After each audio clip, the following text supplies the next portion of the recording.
Xbox Game Pass looks like it could be in trouble as they may need to reevaluate how they're structuring Xbox Game Pass as a subscription model. We're going to break down how it's failing to hit targets, and they're also seemingly playing it down and changing their tone, which might mean they're going to change their approach, as well as there was some recent commentary from Phil Spencer about the need to increase prices and when that might happen. If you like these types of videos, hit subscribe and the bell button so you don't miss them. I put all the information right here at the beginning so that you don't have to worry about missing it or going and searching for it in the broadcast. I am a live streamer. That's why this video is a little bit longer, but I put all the good information right here at the beginning.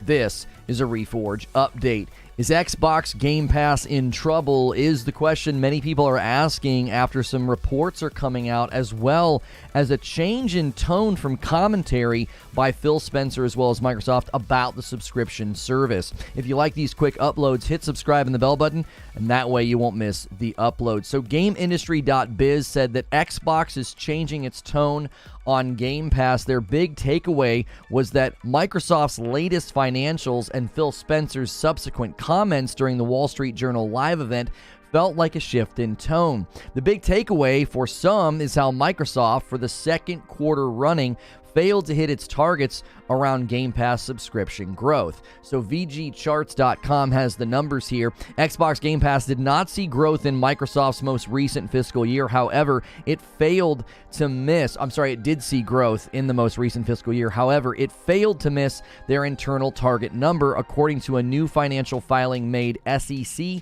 that shows the annual target tied to pay for SEO Satya Nadella. Microsoft set a target of 72.88% for Xbox Game Pass in 2022's fiscal year, which ended June 30th of 2022. The actual growth was 28.07%. This is the second year in a row Microsoft failed to reach its forecast. So they forecasted some growth, had a target of 72, and they hit 28.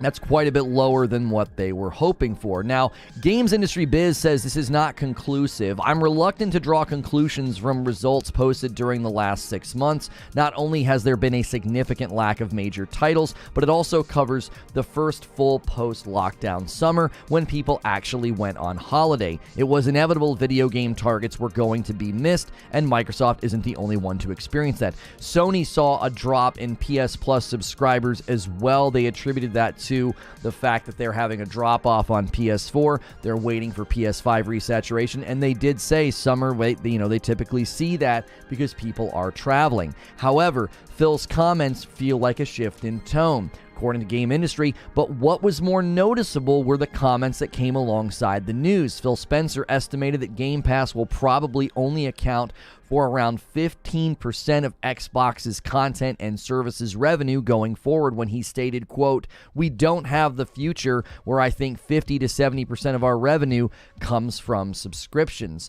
This seems like a big shift. Many people thought that was the future of the Xbox games division, was that the Game Pass subscription funnel would be at the center of everything, and they've spent a lot. According to the article, 15% sounds low when you consider the billions of dollars that Microsoft has spent on games and developers, all in the name of Game Pass. Surely this wasn't the dream. I tend to agree. Every time we've covered this, we thought Game Pass is the focus. It's why they're buying titles. It's why they're buying developers. And now we're hearing it almost feel like it's downplayed. They did face 3 challenges with growing the funnel of Game Pass. You had the sickie, where everybody had to stay at home. They're also competing with really big free-to-play games, and consumer trends don't seem to line up with needing a subscription service. There's the reality, according to the article, that a lot of people only play a handful of games a year. That means a subscription service just doesn't make much sense. This could also account for Sony's decline in subscribers. People just see there's so many games in here, I don't need all of this, and then the value transmission breaks down. There also may be a reason for the tone shift. All of these are legitimate reasons as to why Microsoft may be playing down the potential of Game Pass, particularly on consoles, which is where Spencer says growth is starting to slow. They had lower than expected, and this just doesn't seem to be the model. It may sound negative and a significant change in tone for Xbox, but the truth is, it's not radically different from what we've heard before. Apparently, GameIndustry.biz, They interviewed Sarah Bond, the VP, last year, and according to them, she told us that Microsoft doesn't expect subscriptions to become the dominant business model, and it's something the company has repeated, although 15% still seems lower than expected. This is also a really great defense against the regulators. One of the big concerns from the UK regulator is around Game Pass and Microsoft's potential dominance in the game subscription and streaming space. By revealing that Game Pass accounts for just 15% of its content and service business, Xbox is pointing out that even if Game Pass becomes the most popular subscription service in games, it's ultimately just one business model and not the biggest one. My prediction in all of this, and I want to know what you think about this, so answer below in the comments. I think Microsoft is just shifting to mobile and software. The acquisition of Activision Blizzard and their focus on mobile is what they're interested in. That's where the money is. I think Game Pass has taken a back seat or a side seat. It's not the central focus, and I think it's because they're not seeing the growth they wanted to see. It's not in line with what most consumers are looking for, and I just don't think it's a sustainable model when you think about profit and how much they have to spend to feed the Game Pass funnel with big new titles. As I said, let me know what you think in the comments below. Check out Reforge Gaming where I stream live. Hit subscribe and that bell button on this video so I can see you in the next one. And I'll see the rest of you right now. Good morning, good afternoon, and good evening. This is obviously something we've been covering ongoing with our own predictions about Game Pass. Is it viable? Is it something that can work? Sony saw a decline in subscriptions. I know people are going to bring that up, so I made sure to include that in the coverage. This isn't like me saying, oh yeah, look at how bad Game Pass is doing. Sony also saw a decline. However, they saw an increase in revenue, which might mean people are picking the larger subscriptions to make up for the loss of the people that canceled. What's good, Feed? I see you in the chat. I feel like at this point it would make more sense for Microsoft to just go third-party publisher. With the number of studios they're going to have if the acquisition goes through, it just makes more sense to do that instead of focus on Game Pass. Games just feel recycled and done, nothing groundbreaking or novel. What's good, Captain Steve? Thanks for bringing your folks over here this morning. The only games I'm slightly interested in are Beyond Good and Evil 2, Nightingale, Meet Your Maker, Lo-Fi. I am very excited. Obviously, our second show today will be God of War Ragnarok reviews, so don't worry. We know the review embargo drops in like 2.5 hours. We're going to use our members-only stream in the middle of the day to prep for that, so it's a good motivation to be a member here. You can be a part of that. But, yeah, I'm excited for God of War Ragnarok and like Hellblade and some other big titles. Game Pass is sustainable and profitable and is growing. The 70% is an inflated number. Yeah, but the problem is, Mo, is even Phil Spencer is saying that it's not the focus. Like, I don't think it is sustainable, and I don't think it is profitable, especially when, think about what you're saying. It's only going to make up 15% of their revenue, and look at the money they're spending to feed it. I've always described it as the Little Shop of Horrors, you know, flower pot. It's like, feed me. Feed me. You got to keep feeding Game Pass. Sorry, Discord. Good morning, Discord. You have to keep feeding Game Pass really big titles. Well, how do you keep feeding Game Pass really big titles? We got to spend a ton of money. And listen, if the industry is not in line with it, if consumers are not in line with subscription model, then subscription model is not going to be a profitable endeavor. It's going to be a side piece, right? It's going to be this side piece thing. Spencer said it's profitable. Okay, so I'm not trying to say it's not profitable. What I'm saying is, as a profitable, sustainable model, it's not their focus anymore. Sure, it's making money, but it's not the central piece of Xbox, which is what we thought. We thought for sure this is Microsoft's play. Some of you guys in here right now were constantly telling me that. Game Pass is going to take over. Day and date, big titles. It's the thing. No, it's not. It's 15%, and it's failed to hit their projections 2 years in a row. It's not. The only way it becomes like the big central profitable piece, you've got to have way more people, and it needs to account for way more revenue. Look at the money they're spending to keep it going, to make it interesting. Even Phil Spencer admitted that they haven't had enough big launches. I think that's probably one of the reasons Game Pass isn't hitting the mark, is because they don't have big titles launching. That really hurt them, I think. Subscriptions can be growing all they want. It's clearly not profitable. And as a consumer, it makes no sense for me to pay for a subscription for a year to play 1 to 3 games. Eugene says Game Pass has hit saturation. Anyone on Xbox that would get it has it. PC Game Pass is the only opportunity for real growth. Yeah, they touched on that. They said that they're hoping to see, good growth. Truly ignorant question, but when did Game Pass first come out? I actually don't know the answer to that question. We'd have to research that. I would have expected 25 to 30% of the revenue. 15% is way below my expectation of their profitability for that service. Right, Detective Seeds, that's my point, is you can, technically be like, oh, it's profitable, it's making money. Okay. What budget line items are you moving around to say that? If you acquire Blizzard Activision for the $70 billion that you're paying for it, so much of that is going to go on Game Pass. There's no way you're making that money back if 15% is what Game Pass amounts to? What? That doesn't even make any sense. That's going to be a completely different structure, which is why I ended my show open. I said, they're focused on software and mobile. That's what they want. That's where the money is. I don't think the money is in the subscription model. It isn't. This is why I think, you're a Sony fanboy, I think the Sony model of, if you want to try this game in our subscription, you can, and then you have to buy it.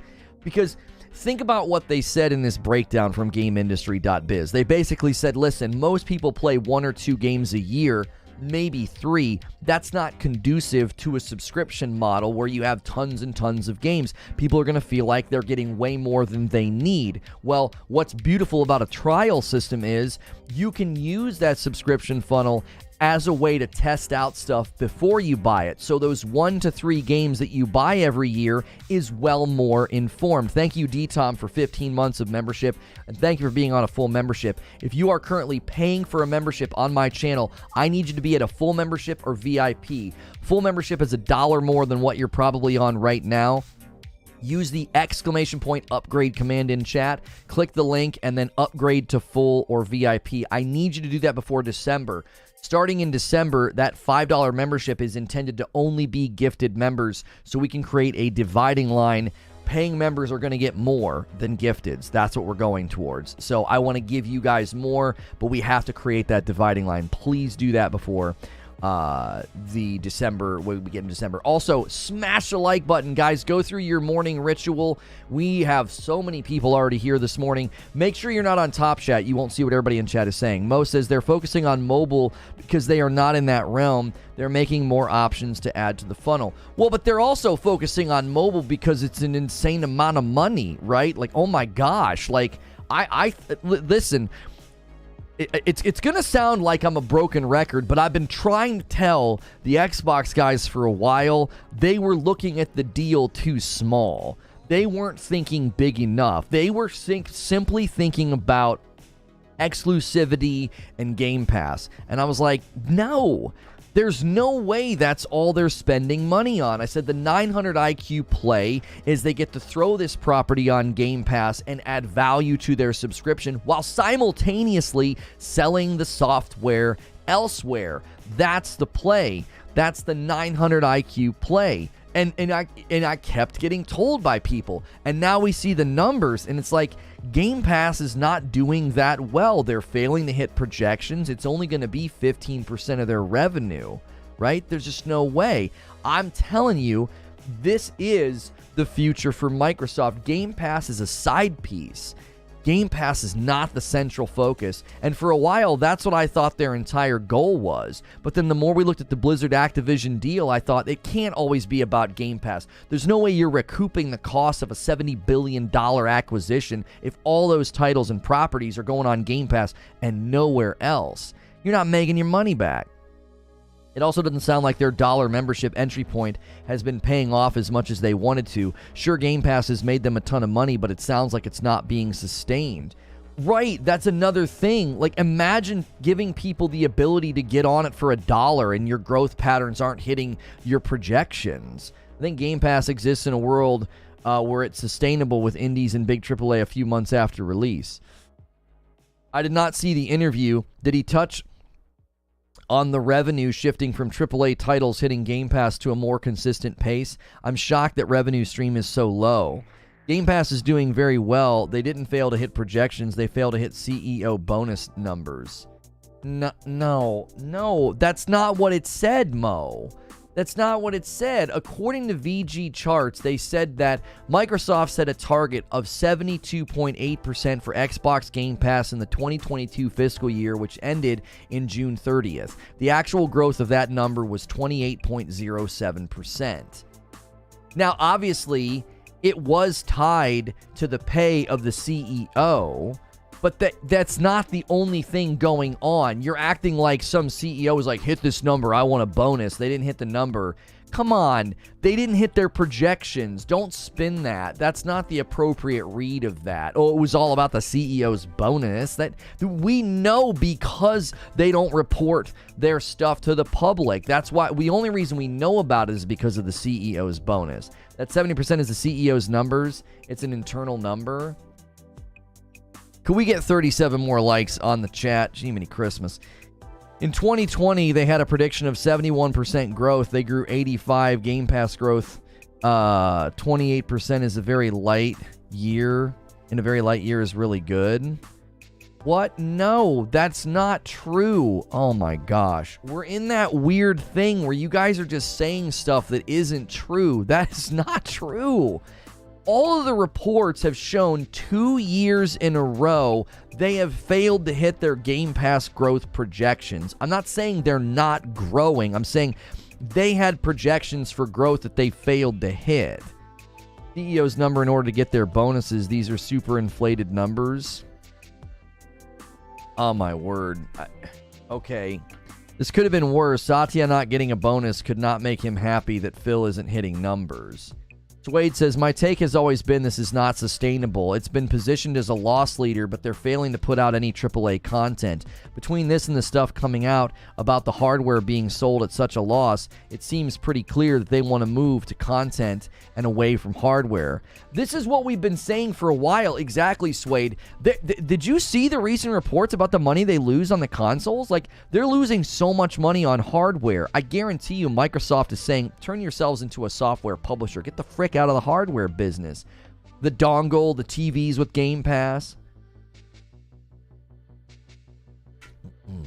An internal number and the CEO number, which is the 70%. Okay, I don't need to bang on the projection number. That has nothing to do with this morning's conversation. That's a line item in my debate point that you're going to hammer away on that means virtually nothing. The amount of money that they have spent on acquisitions and companies and games, and then Game Pass is only making up 15% of their revenue, that's a cause for you to say, this is not the central thrust anymore. Game Pass is not what we thought it was.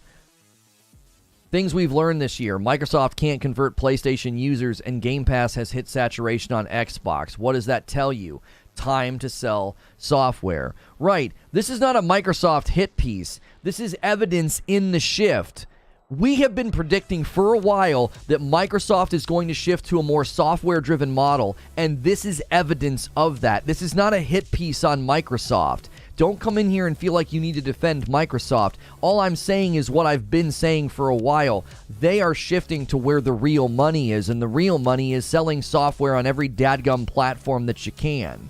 If they get the acquisition to go through, if the Xbox Blizzard Activision deal goes through, this is exactly what we've been saying. It's not about Game Pass. It's about selling software everywhere.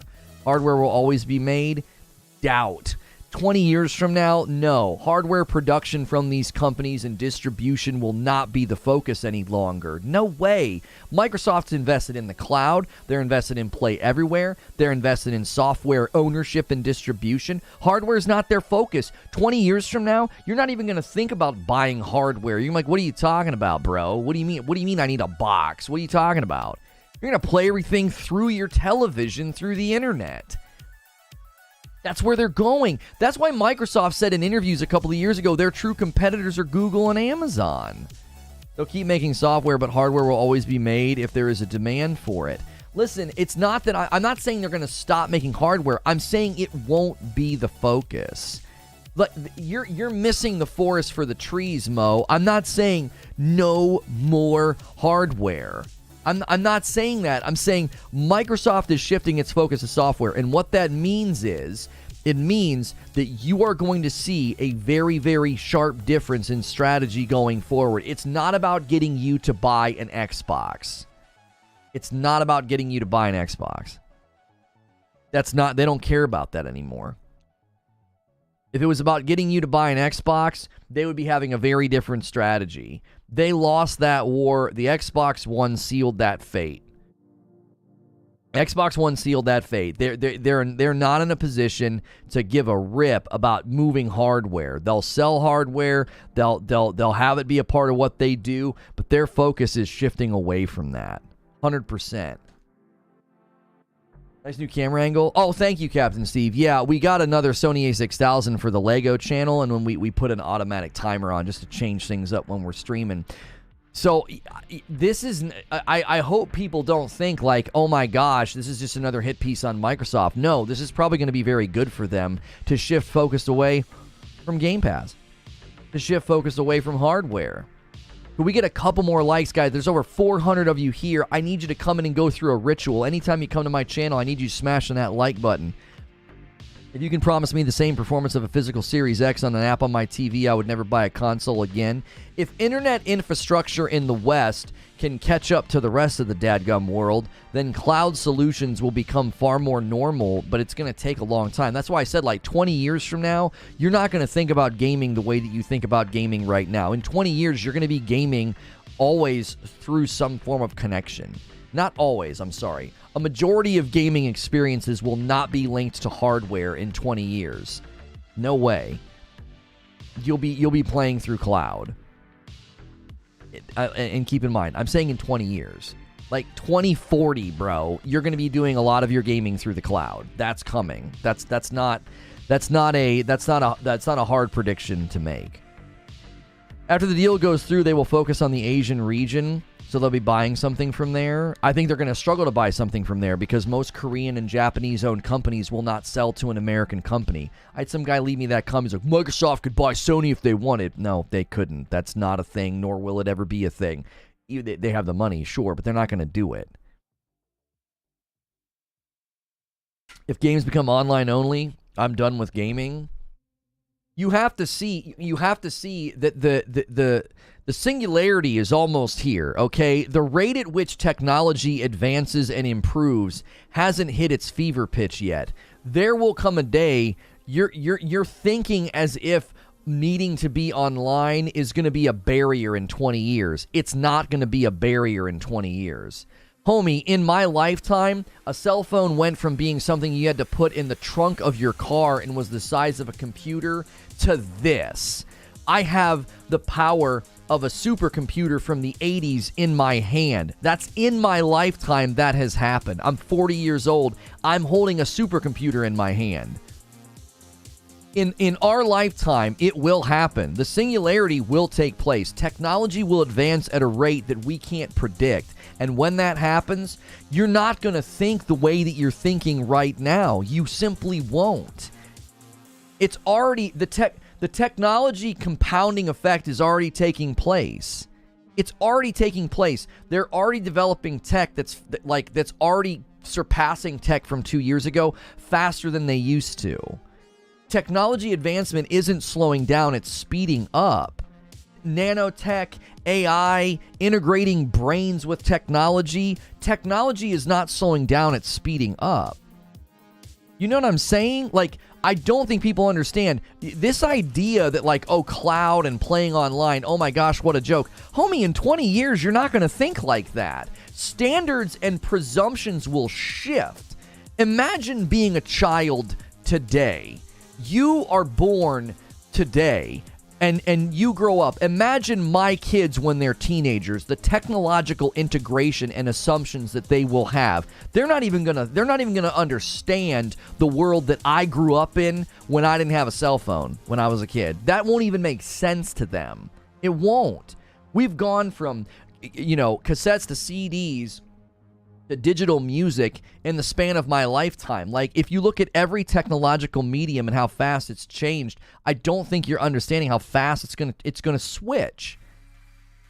Now, again, we're getting off the beaten trail here. This is why I think if you go back and you look at Phil Spencer's comments on Microsoft isn't competing with Sony, Microsoft is competing with Amazon and Google. Amazon, Google, and Microsoft have their eyes on the horizon, and the horizon and the shift in technology is seamless. Cloud. No hardware needed. That's where things are headed. Now, I'm not saying that you won't still be able to buy hardware, have a really strong computer, have a really strong console. I'm not saying any of those things, because in conjunction with what I'm saying, as technology advances, it will become, according to Elon Musk, it'll become way more affordable. So the pieces and the parts will become so readily available and so consumable, and you can create them so cheaply. A really, really insanely strong console in the future should actually work against inflation and go down in price. Those are predictions made by, tech analysts and tech specialists. We'll see if that actually happens. If that happens, then that means really advanced hardware that you'll be buying in 15 or 20 years should start to descend in cost, not increase in cost, which means then you will be able to buy really great hardware if you want it. But there will be people that think that that's nuts. There are kids being born right now that when they get into their 20s, okay, so it's 2022, there are babies right now being born that when they turn 20, they're going to look at you like you're weird because you have all this hardware in your home. Like, what the frick are you doing? You just buy a TV and you're done. You just plug it into the internet and you're done. You don't need any of that stuff. Why do you have all of that? I'm telling you, that's going to be a thing. They're going to look at you like you're weird. They're like, why do you have all this stuff? Court Reed won't always won't allow that to happen. It depends. There's a tipping point, Butters, because you're saying corporate greed, but corporate greed will drive max saturation and max profit. And max profit could likely be driven by maximizing your entry point and getting tons of people to buy it. Corporate greed makes, t-shirts at Walmart dirt cheap. Imagine when you were a kid thinking that you'd be able to buy clothes and food for the prices that you see at Walmart, right? Corporate greed can drive prices down when you can oversaturate the market with really, really cheaply made products. So if you can have cheaply made products that are insanely strong and powerful, then yes, they will have cost driven way, way down because they'll be able to maximize the amount of people that can buy it. Think of how many cities and urban centers in the world right now that in 20 years are projected to see growth and density of population, and all those people are going to be at a revenue threshold of not being able to buy your super expensive techno gadget. Well, if it's lower in price, you will be able to be surpassing virtually every other technological funnel out there. You'll be selling stuff hand over fist if you can do what Elon predicts. If you can drive all those things down and then make it so readily affordable and available, your consumer base just quadrupled. No houses to keep your hardware in. Have you studied anything about urbanization and cities and population density and growth and what's happening on the globe? That if you think most of the world's living in huts, then book a flight and leave America for a little bit. That simply isn't true. The urbanization of the globe is here. People don't live in huts anymore, man. And as far as the internet infrastructure goes, it's going fast. We are woefully behind in the West. We are very behind in the West. We don't have the infrastructure that some of these places are getting. Now, we might get there eventually. That's one of the biggest barriers for cloud-based technology is the internet infrastructure. It's not catching up. It's like battery technology catching up with what people want to do with vehicles. Battery technology has to catch up. There's always a bottleneck of tech advancement. And right now, internet infrastructure is the bottleneck in America. It's like, well, cloud could be doing very well here, but our internet infrastructure is garbage.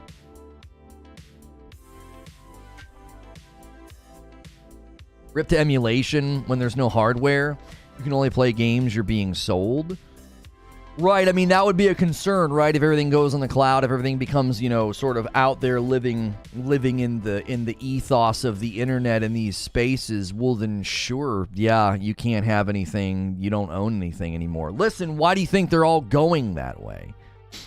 You know, they're all going that way. You don't own anything. You have a license to play these games. Why? Well, because eventually that's how you're going to play games. You're not going to have anything on your hardware.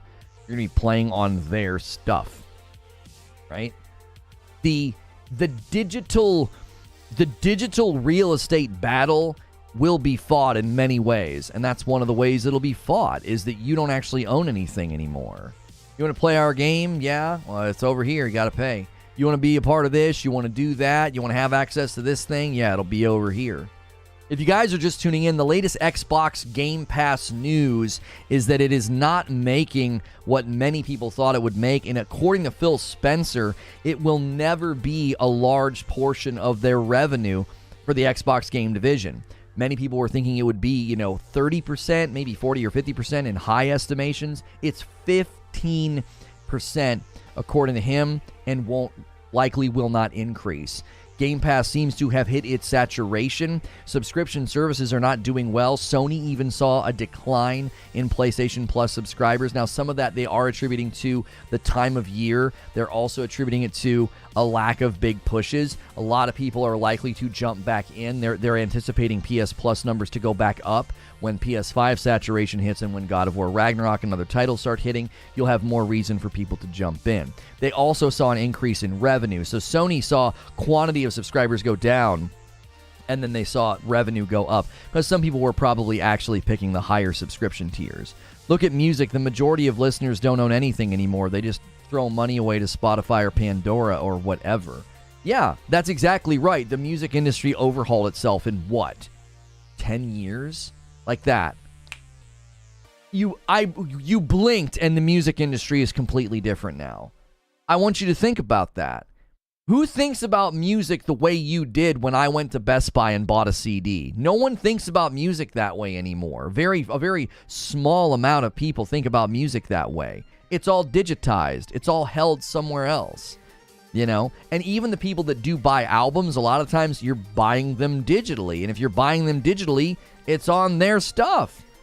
What if they shut their servers down? My wife just bought a CD.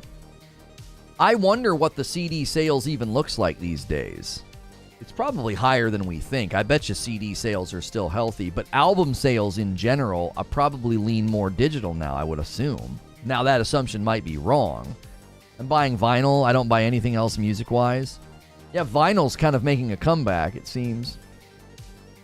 Vinyl is making a bit of a comeback. If you guys are enjoying the coverage this morning covering Xbox Game Pass, we will be covering the God of War Ragnarok reviews. That embargo drops in 2 hours. We will head over to a member stream to break that down and to discuss it. And we will use that time to prepare for the show. We will actually be preparing for the show during the member stream. So we've been doing the member stream in between show 1 and show 2.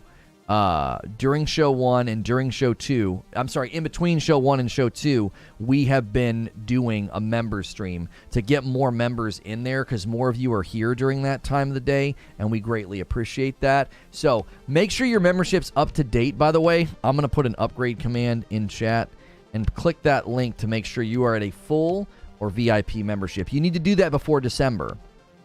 You do not want to be at a base membership. You don't. That is not where you want to be. Big Mad Mo's at a full membership, and he just hit 15 months. He says Game Pass will rise after the first party drops, so the number will grow, 50% of a larger number. 3 billion gamers mobile is another part to reach that. Well, here's the thing, Mo. I have been trying to say for a while that I have a lot of respect for Microsoft's strategy, and I continue to try to tell people that they were thinking about the strategy all wrong. They were thinking about the strategy all wrong. It's like, I actually think they're making a 900 IQ play, and a lot of y'all think it's about Xbox versus Sony. It's not Xbox versus Sony. It's not been about that for a very, very long time. And I actually don't think Game Pass is going to see a big rise when the first-party games drop. I think it'll see an uptick because people will want to play Starfield. I do think Starfield will cause Game Pass to get a slight uptick, but I don't think it's going to suddenly change the numbers that we've been seeing. CD sales fell by 23% in 2020, according to the RIA data, down 147 million. Vinyl sales grew by 29%, and it eclipsed CD sales. That is what the huh? That is crazy. Vinyl sales surpassed CD. Derek, did you hear that? My brother loves vinyl. He's probably excited to see that stat. Smash the like button. Yeah, we should have 300 likes by now. There's almost 500 people here. 5 games a year will help it grow. Listen, I conceded that in the open, Mo, and so did the guy from Game Industry. He says, listen, this could still go up, right? This could still go up because there's not a lot of big titles launching. There's been a significant lack of first-party launches on Xbox, right? Is there any info on how the new tiered PS Plus service is doing so far for Sony?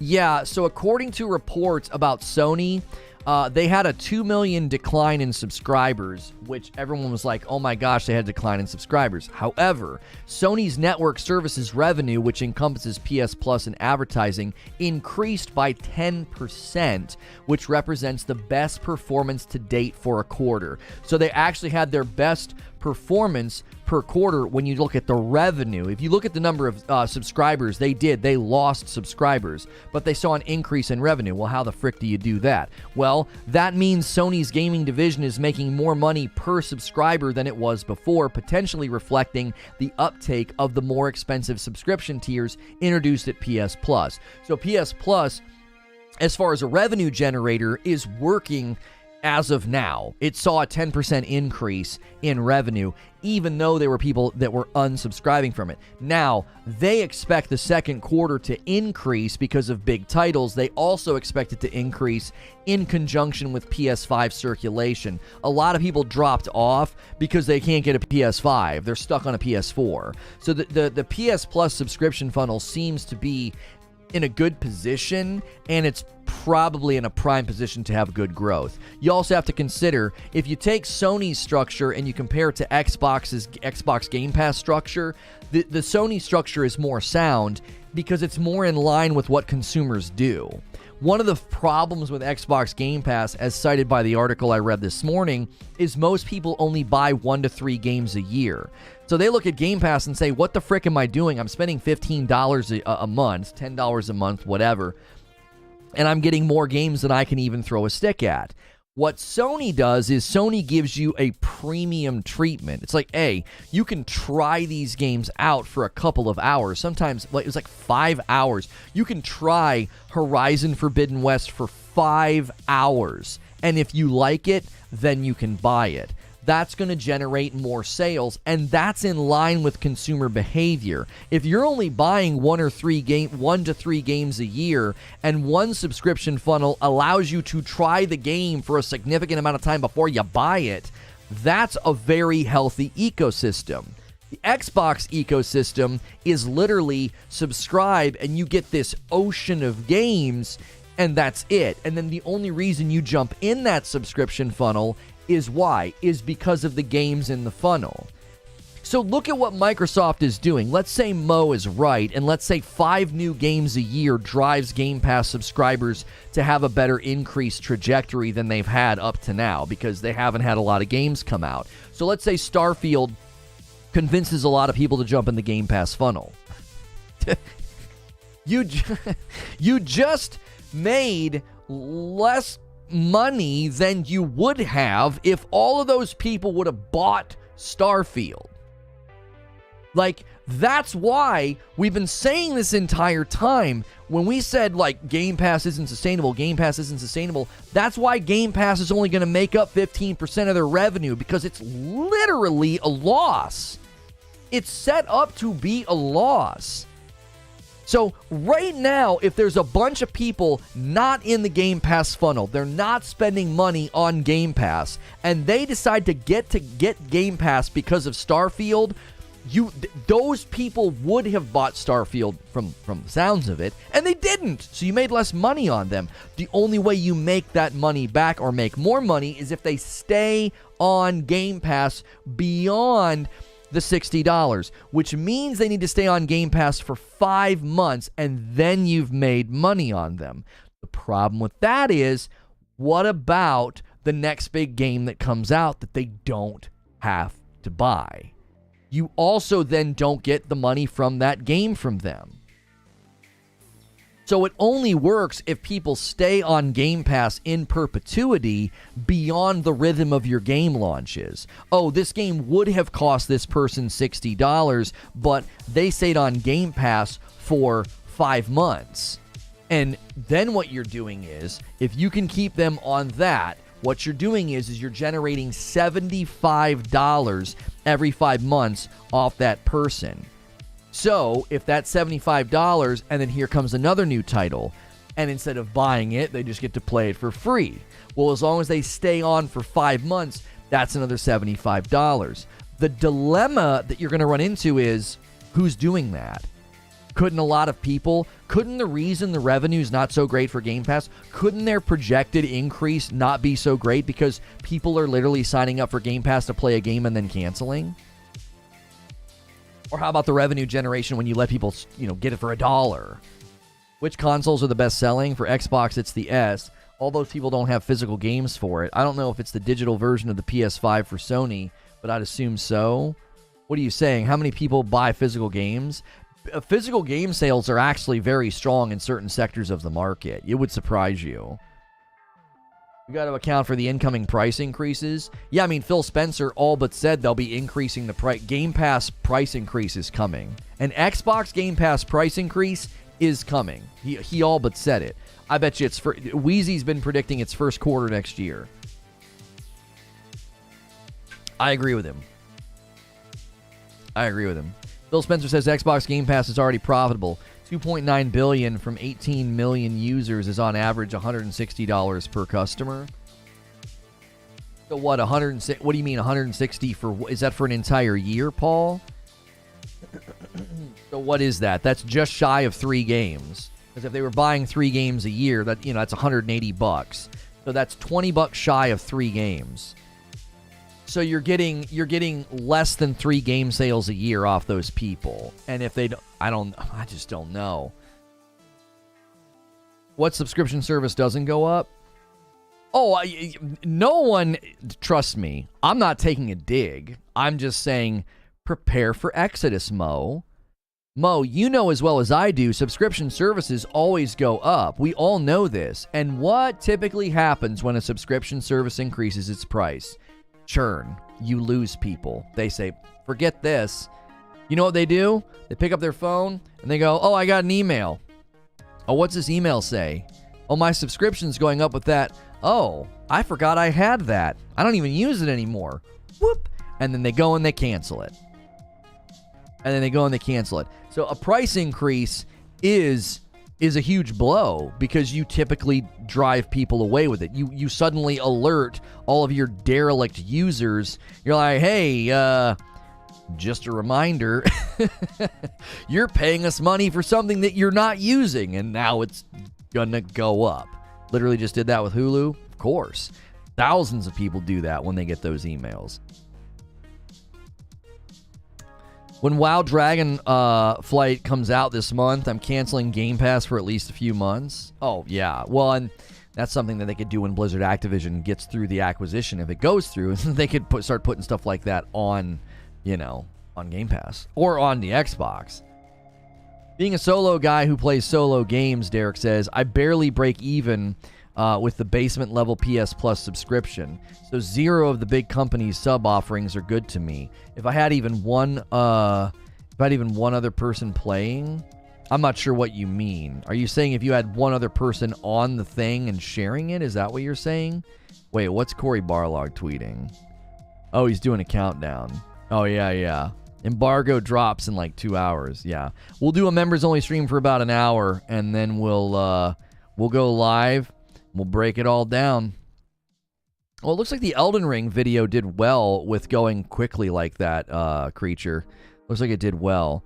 We tried something new yesterday with the Reforge Updates channel. We kind of broke some stories that had just hit just to see like how the videos would perform, because sometimes we feel like we don't give the Updates channel the news stories soon enough, so we tried something a little bit different last night. So if you're subscribed to the Reforge Updates channel, you might start getting news stories there a little bit quicker, which is, you know, more convenient for you to be more informed about what's going on. You guys can share this, Game Pass, friends, and family. Oh, well, right. Did exactly the same as it would have. You don't know that, though. Wait until the end of today. End of today is the true test, because it had a strong start, and now it's in the funnel. Like, let it sit in the funnel is my question. Because right now, my worry and concern when we were putting up some of those videos is like, there's no funnel. It's over. We missed the boat. You know what I mean?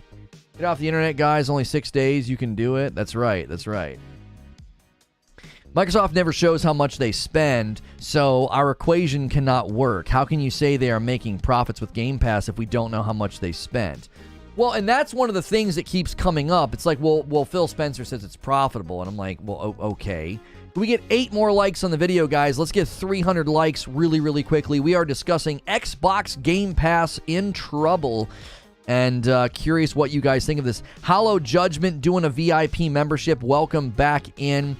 Guys, how do you upgrade on mobile? You should be able to click the link in chat. I just typed !upgrade. Click that link that Nightbot puts in chat. It says click change level and switch to full or VIP here. So just go to that page. You should be able to hit see perks or change level. I need everybody on a full or a VIP. You do not want to be on the base membership in December. That's designed for gifted members. It took me a minute to find the like button. Yeah, the like button's in a different spot now, so... If you've never done a membership on a channel before, I do a members-only stream every day in between my talk shows. So if you want to keep hanging out with me every day, that's going to be something that happens in between. And today will be a special edition. We will be prepping for the second show all together. We'll be checking out the God of War Ragnarok reviews, and you guys will be kind of helping me with the show. So it's a great day to become a member and to gift some members. Did they state Game Pass was profitable in their earnings call? They can't lie to investors. So if they say it's profitable, it must be. I'm not actually sure because Phil Spencer said it. Did he say it in an interview? Xbox Game Pass profitable.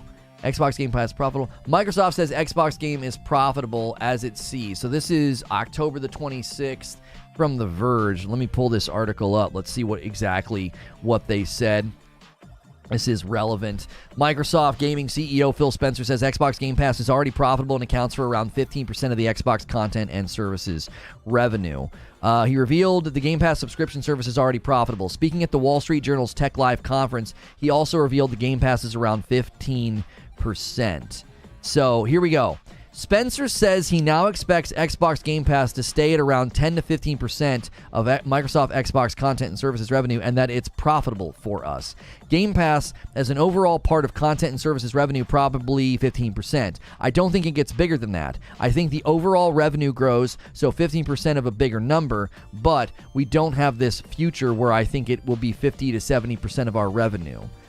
So he's basically saying, listen, it's profitable, but it's always going to be at about a 15%, right? It's going to be at about a 15%. So it's not going to be a large chunk of our revenue. Now, he's also saying the pie will get bigger. So 15% of a bigger pie is more money, right?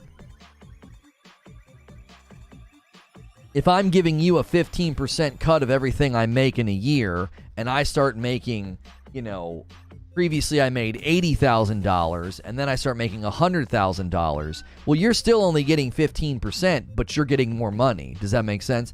So, it's, according to Phil Spencer, it's profitable, but it's not going to exceed 15% of their services, their content and services revenue.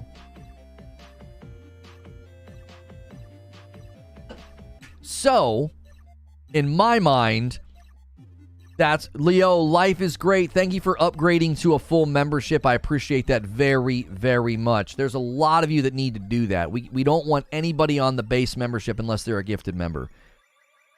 Is Game Pass profitable, or the gaming division is profitable with Game Pass being 15% revenue? According to the statements that Phil Spencer made at the Wall Street Journal Tech Live conference, he said that Game Pass is going to stay at around 10 to 15% of Microsoft's Xbox content and services revenue, and that it's profitable for us. End quote. So he's saying it's profitable for us. So he says we're seeing incredible growth on PC. On console, I've seen growth slow down, mainly because at some point you've reached everybody on console that wants to subscribe. So he's saying that, yeah, we've hit our peak, we've hit our plateau on console saturation. If you take a long-term bet, which we're doing, that we will be able to get access to players on the largest platforms that people play on, Android and iOS phones, we want to be in a position with content. So now he's talking about mobile. We've held price on our console. We've held price on games and our subscriptions. I don't think we'll be able to do that for forever. I do think at some point we'll have to raise some prices on certain things. But going into this holiday, we thought it was really important that we maintain the prices that we have. So basically, next year you're going to see price increases is kind of what he's saying without saying it. He can say that, but it doesn't mean it's true. I don't have any reason to doubt what he's saying, right? Now you have to question, how are you measuring the profitability of Game Pass? How do you measure the profitability? Because if you're pitting the profitability of Game Pass against, I don't know, their acquisitions, then no. It's not profitable. Like, you know what I'm saying? So when I say Game Pass isn't profitable, I'm not refuting Spencer's claim. I'm not saying, oh, Phil Spencer's not telling the truth. I'm saying in the big picture, it's not a profitable ROI on their acquisitions. It isn't. With the way they're going to make their money back, the true profit is going to come from mobile and selling software on other platforms.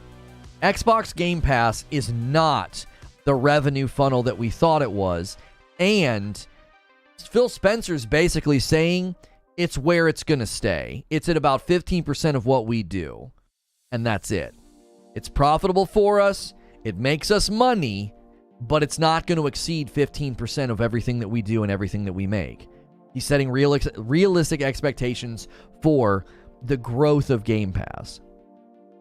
Which, if you're speaking at a tech event like this and the world is listening and investors are listening, that is, I think, a tone shift. Yeah, Game Pass is not our main focus. But Lono, I like Game Pass, therefore they should keep investing in it. Hey guys, we're profitable. Well, what was your revenue? $1 and a penny. Well, how much did you spend? $1, but hey, that's profit. Simple Game Pass success is measured by day one game releases. I don't think that that's the simple view of Game Pass success, David. Day one game releases. So let's say that Starfield has amazing player adoption for the first week. Let's just say that. Let's say it's insane, all right? And they got some good conversion, like people converted to Game Pass to try it out. That doesn't automatically then therefore mean that you equate that to a Game Pass success. That might actually be something that they didn't want to have happen. Maybe they... Think of it this way. What if internally... I'm just throwing out a hypothetical. Let's say hypothetically Microsoft wants to see 40% of the people that play Starfield to be somebody buying it and not playing it through Game Pass. And what if that number doesn't come to fruition? What if 80% of the people that play Starfield play it through Game Pass, and they only get like 20% of the consumer base that plays Starfield buys it at full price? That, when they look at that, is not a success. That's not something they would celebrate and say, oh yeah, well look how many people played the game on Game Pass. Do you see? It's not as simple as that. Rockin' Hard Dude says, just ordered some coffee. Thank you so much. Somebody ordered some coffee. Rockin' Hard Dude with a bag of dark roast. Thank you so much. If you guys are unaware, here at Reforge Gaming, we have our own coffee. It's called Reforge Roast. We have a light roast and a dark roast, and it has balanced acidity. If you're a coffee drinker, you should try it at least once to see what I'm talking about. Very smooth, zero bitterness. Do the best of both worlds combo. Get a light and a dark roast. In other words, we're too wealthy to be hurt by how much we spend on the Xbox division, smoke and mirrors. PL, no, I don't think so. You can't do smoke and mirrors when you're talking about profits to the public. You like, I don't think a CEO can walk out and tell the public that something's profitable and be like pulling some kind of verbalistic ninjutsu. Like, I don't think that you can do that. I don't. I think what Phil is saying is accurate. Hey, Game Pass generates profit for us. However, he's almost immediately qualifying it. He's like, it only makes up about 15% of what we do. And it's going to stay at a 15% share. And he even admits we've basically got as many people on console to get Game Pass as we're going to get. We're not going to exceed Game Pass saturation on console, is essentially what he says. But he says they're seeing good growth of Game Pass on PC. So Game Pass has an insane opportunity of growth on PC and mobile. And he's still saying it's going to be at about a 15% of our revenue. Which to me means they might not have any plans to do a Game Pass mobile version.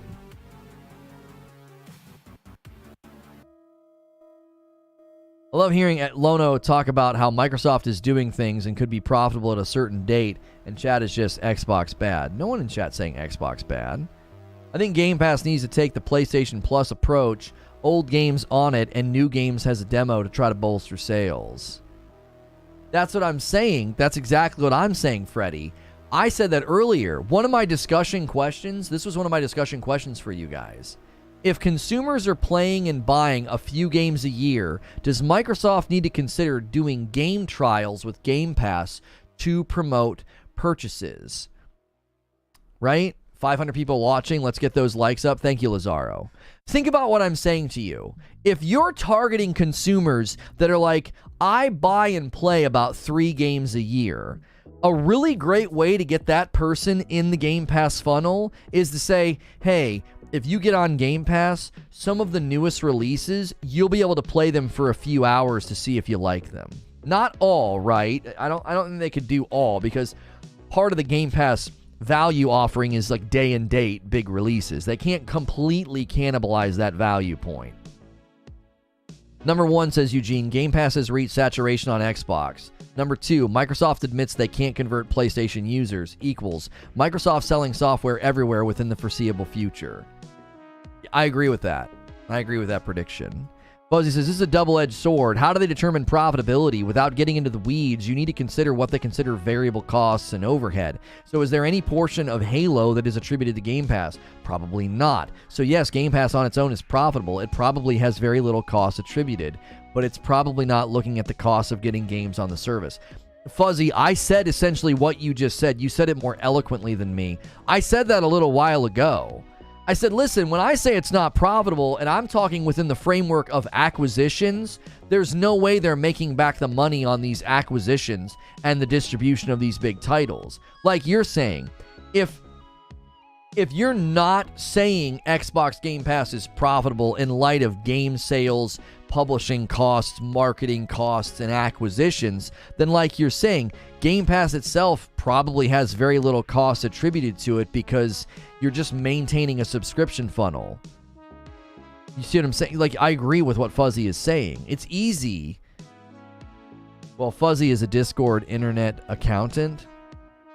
Looking at Game Pass, a good example to look at is Wendy's chili. If you don't know how it's made, you use the burger that's been sitting in the grill for too long. So how do you determine the cost of a bowl of chili? If you're using ingredients that other departments would be throwing away, is there a cost of that burger? Should you attribute your burger cost to the chili? It all depends on how very muddy when we're looking at cost accounting standpoint. There you go. I would cancel my Game Pass immediately. If it was anything like PS Plus, it would be a waste of money. What are you talking about? Like, why? How, Kill You, I want you to explain to me right now how different Game Pass is from PlayStation Plus. What's the primary difference for you that would make you say, if it becomes like PS Plus, I'm canceling, okay? What's the big dividing line of difference for you? I have no hard feelings to Sony and Sony fans. I always hear from them that Xbox and Bethesda can't manage to make good games. I just wonder why they want those games on PlayStation. Well, I don't know if I've ever heard anybody say that Bethesda can't make good games and Xbox can't make good games. And I also don't know if those are the same people. Right? If some dum-dum walks out and says, Xbox and Bethesda can't make good games, right? I don't know who that person is. Is that the same person that's upset about Elder Scrolls 6 not being on PlayStation? I don't think those are the same people, Doom. Lono loves PlayStation. I love all of the gaming companies that provide me with games to play. I like Microsoft. I like Phil Spencer. I would like to have him on a podcast and interview him. I think he's a nice guy. I think he's a swell dude. I think he's a handsome man. I don't have a side in this.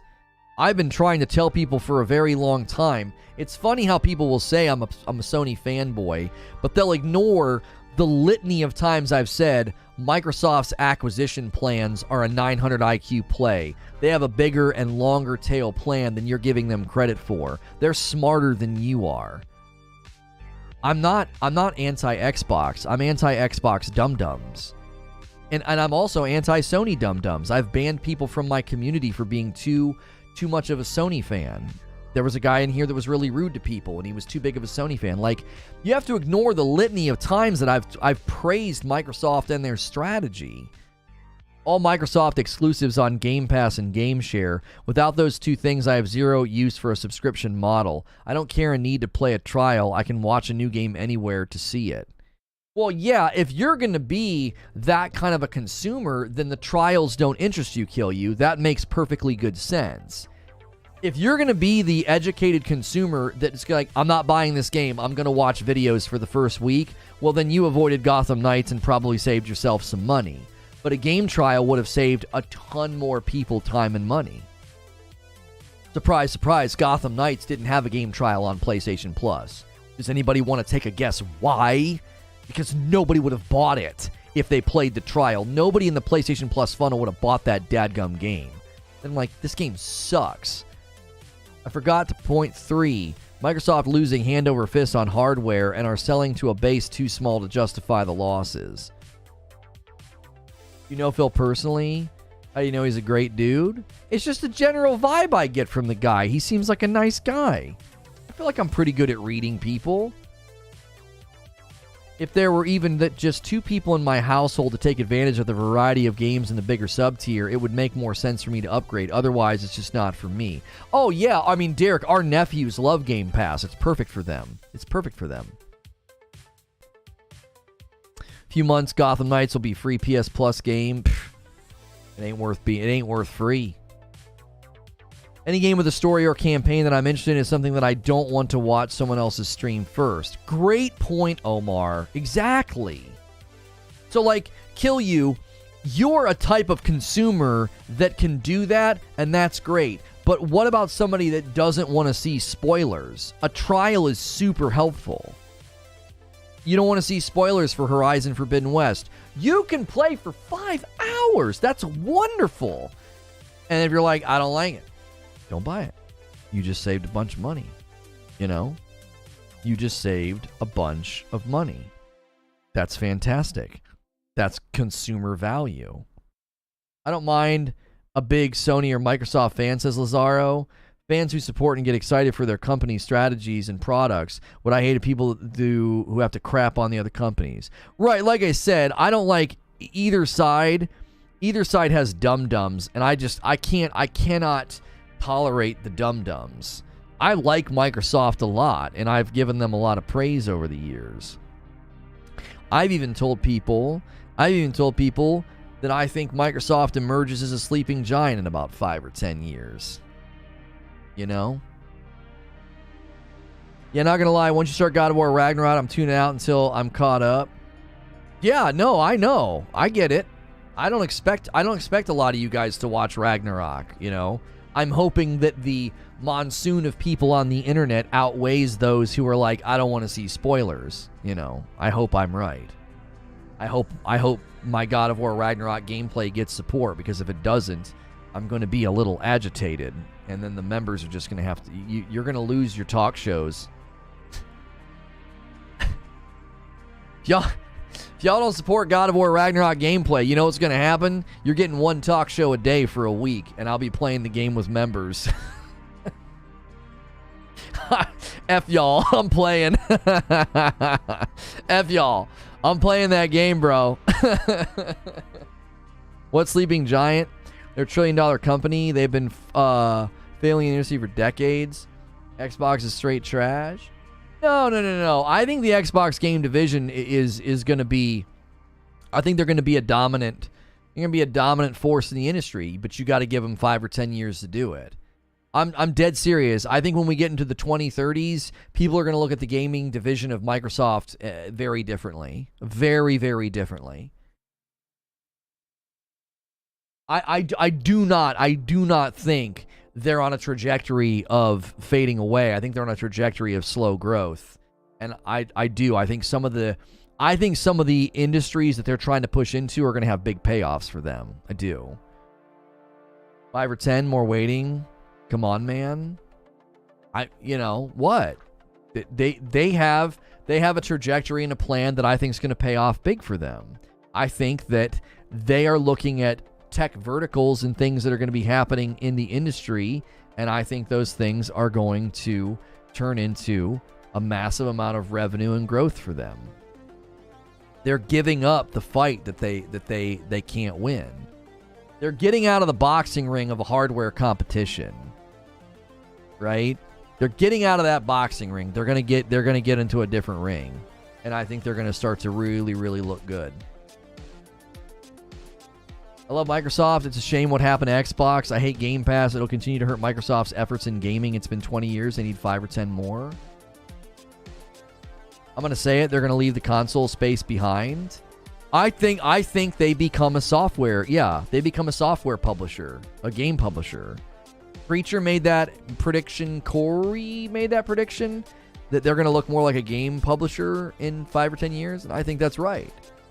I think you're going to have a gaming hub underneath Microsoft's umbrella of all their property and all their games, and just be able to play it everywhere.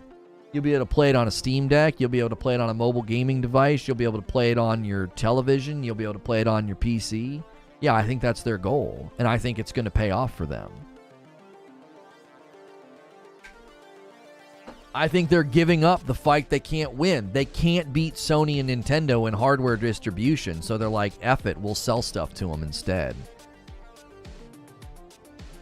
You know what I mean? Like, you're not going to beat Nintendo and Sony in hardware distribution. So what do? Well, sell stuff on those platforms.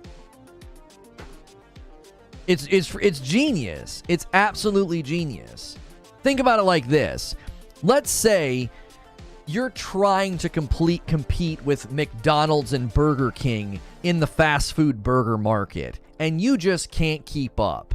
You can't get close enough to them. So what if you suddenly bought the people that distributed the meat to both of those companies? Let's say there was a type of chicken that they were buying for their chicken sandwiches, and then there's some type of Angus that they're buying for, not all their burgers, but some of their burgers. And you bought those suppliers. And instead of trying to compete with McDonald's and Burger King, you're selling meat to them. Like, well, that's the play, isn't it? Well, they're doing really, really well. Why don't I ride on how successful they are? They're always going to need this. So I can't compete with Nintendo and Sony in hardware distribution, so instead of trying to compete with them in hardware distribution, I'm going to buy up a bunch of software that then I can sell on their platforms and make a ton of money on. Do you see? Like, no, that's why for a couple of months now, I've been trying to tell people, like, I don't think you're looking at this properly. You want Call of Duty to go exclusive on Xbox? It's never going to friggin' happen. They're thinking farther down the line than you. Can't win at hardware. Yeah, you're not going to win the hardware battle with them. Sony and Nintendo have won that war hand over fist.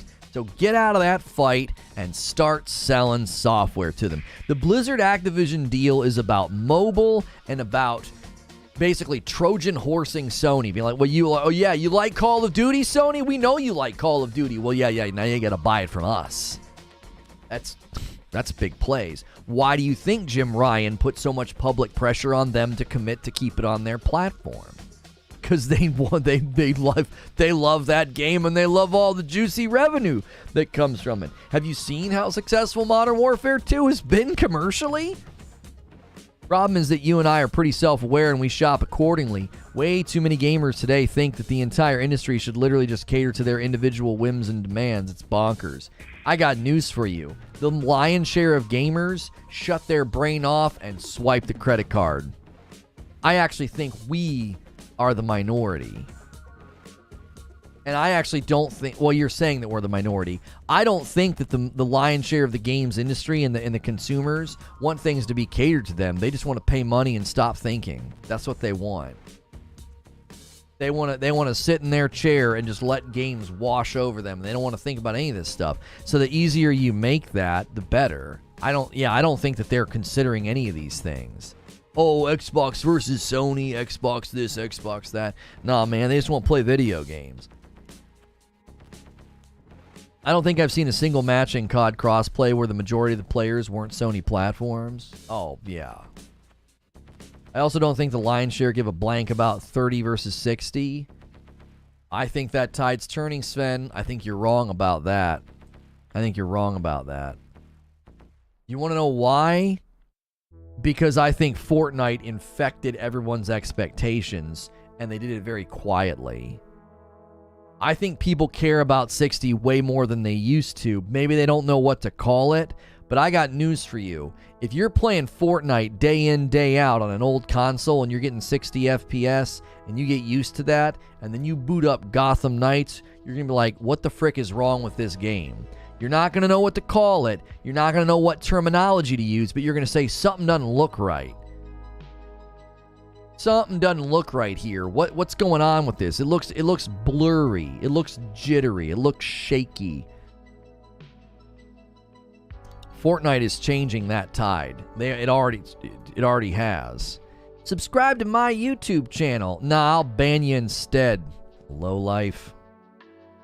Anyone who plays 60 FPS and goes back to 30 will notice. You play a solid year on PS5 or the Series X, all your games are 60, you're going to care. Right. That's what I'm saying. Like, I think, Sven, what you're saying is outdated. What you're saying was true 5 years ago. It's not true anymore. If the more that the PlayStation 5 saturates the market and the more people boot up and play 60, homie, there ain't no way the industry... Think about how many PlayStation 5s are going to be in circulation in about 2 years. All those people are going to boot up a game like Gotham Knights and go, whoa, what is this? Why does it look like this? That's coming. It's already here to a certain extent. I'm telling you, the tide is turning on the 60 FPS thing.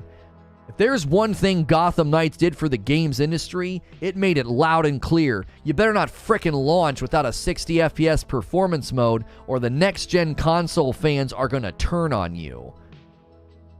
30 FPS and 60 FPS were trending terms on Twitter. And I know that Twitter and Reddit and YouTube is a minority in the gaming space, but when it trends to that degree, it means people are thinking differently about games. Slow to reply to you. Obviously, got to be careful not to make online comments too seriously. The entitlement is real. Entitlement about what? Well, the loud voices want so much stuff for free. We deserve blah, blah, blah.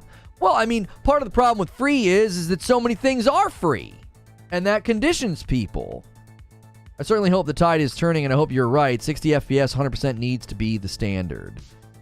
I mean, Sven, all you got to look at is what happened to Gotham Knights, and then you see Callisto Protocol tweeting, oh yeah, we're going to have a 60 FPS mode. Like, that's a company basically saying, whoa, whoa, whoa, hey, yeah, we're going to have a 60 FPS mode.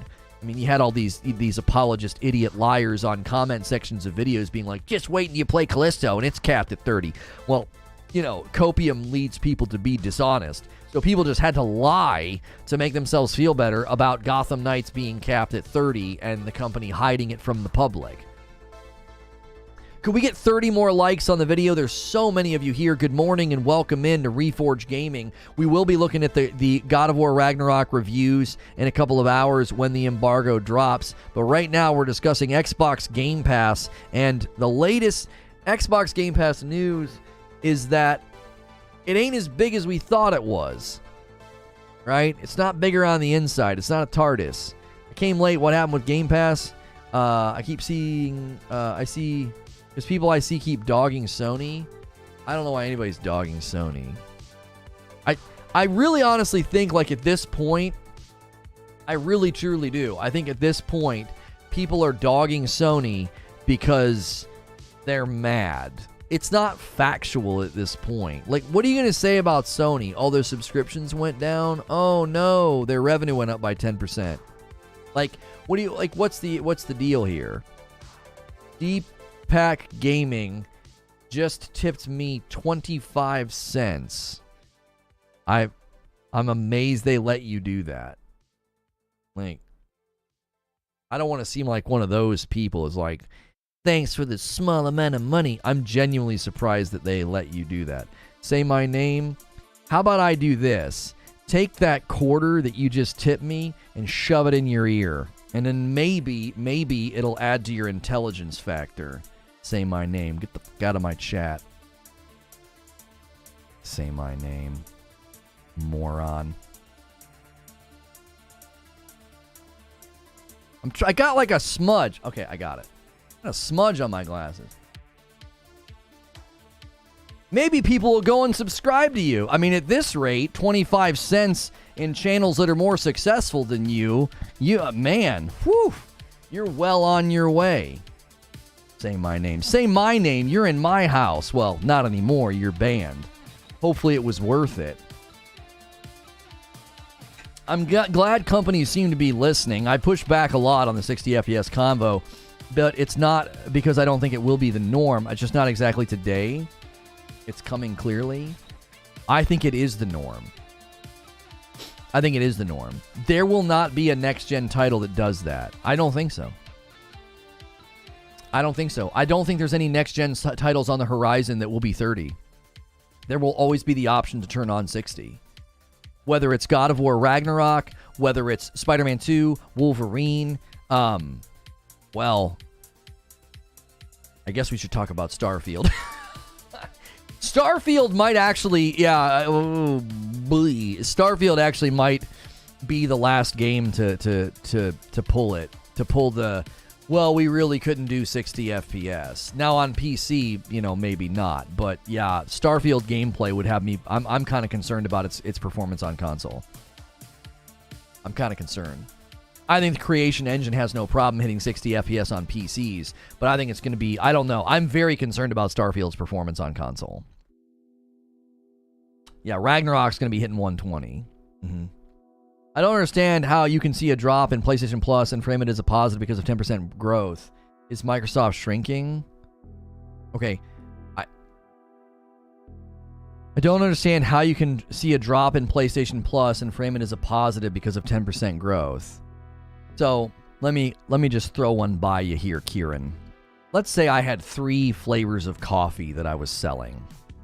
And one of them was a select, and it was really expensive. And let's just say I looked at my quarterly reports and I saw, oh wow, our total quantity of sales went down, but my profits went up, right? What would that communicate to me? Oh no, we're in trouble. We got less sales. No, I would say, hey, look at that. We made more money. We now have something that we can measure and look at and increase the value of. Let's sell the higher value, higher profit margin, more expensive coffee. Let's market that more. Let's invest in that more. So yeah, you would frame that as a positive. You made more money. You literally lost subscribers and lost sales, but made more money. You would look at that and say, well, that's pretty good. We made more money in the midst of losing subscriptions? Okay, well, what's that mean? Well, that means they need to focus more on funneling people to the higher tiers because the higher tiers made up the difference. The higher levels of subscriptions made up the difference. So, yeah, that's a positive for them. Not to mention, everybody saw a downturn, and they're projecting an upturn with PS5 saturation and big games hitting the platform. So Microsoft's saying the same thing. Again, this isn't a Microsoft hit piece. Microsoft is saying the same thing. We've not had a lot of big titles come out, and also Phil Spencer saying we don't expect this to exceed 15% of the revenue that we generate. Now losing players is good. It's not losing players. Again, see, now you're reframing it. They're not losing players. They had people stop paying for PS Plus. They lost subscribers, but they generated more revenue. They attribute it to a handful of things. There are people who are waiting to get a PS5, and because PS4 is on a downturn of saturation, engagement, getting turned on, getting games, you're going to see a decrease in people having PS Plus. But then you're going to see that bounce back when PS5 starts saturating the market, because now people have a reason to get it. It's part of the deal. It's like, oh, I'm in the new ecosystem. I'm on my new PS5. Let me get on that PS Plus. And then when bigger titles hit. Microsoft is saying the same thing. They're both saying, look, we had a downturn. Here's how we're going to bounce back. Microsoft's essentially saying we had a downturn, but we've also had a big decrease and absence in first-party title launches, which affected our subscriber base. 20 and 21 were ridiculous growth periods for sub-services. The numbers are still up over 2019 by a significant amount. That's the other thing you have to consider. If you look at the full graph and it's like way up and then it dips, it's like, okay, but it didn't dip below where it was 2 years ago. We're still on an upward trajectory. Like, if you've ever launched a business, owned a business, or operated a business like some of us here have, you don't look at losses and go, oh, it's terrible, and immediately panic. Those losses are sometimes just indicative of market trends, things that happen, things that you can't foresee. But also, if you're making way more money, like if I launched my coffee business in 2019, and in 2020 I see crazy growth, 2021 I see crazy growth, and then I dip down and I have losses in total sales, but I'm still making more money than when I launched 2 years ago, I'm not going to be like, oh no, what am I going to do? People are forgetting that they are going up against numbers when the sickie was in full effect. Can you point that out? Yeah, some of this, again, this isn't a Microsoft hit piece. Both Game Pass and Sony PS Plus, both of them have seen downturns in the same time frame. They both slowed down. Phil Spencer literally said, we're not going to get any more people on console to buy it. We've hit saturation. Now, they've got growth opportunities on PC, and even with those growth opportunities, he has said it'll still only be 15% of the revenue that we generate. The Xbox Game Pass revenue is still only going to be 15%, even with crazy growth opportunities on PC, which means one of two things. Either their trajectory and projections for PC Game Pass growth are not very good, or there's a constant churn rate on console, and the Game Pass growth on PC is going to maybe, like, level it out. You see what I'm saying? Like, I think the reason that, like, I don't think Game Pass is in trouble, but I don't think Game Pass is the central big thing that we thought it once was. And I also think they're going to have to reevaluate how Game Pass is structured. I think that we see game trials on Game Pass in the near future. I do. All these people that rip Sony up for it, I can't wait for you to rip Microsoft for it, because I'm fairly certain they're going to do the same dadgum thing.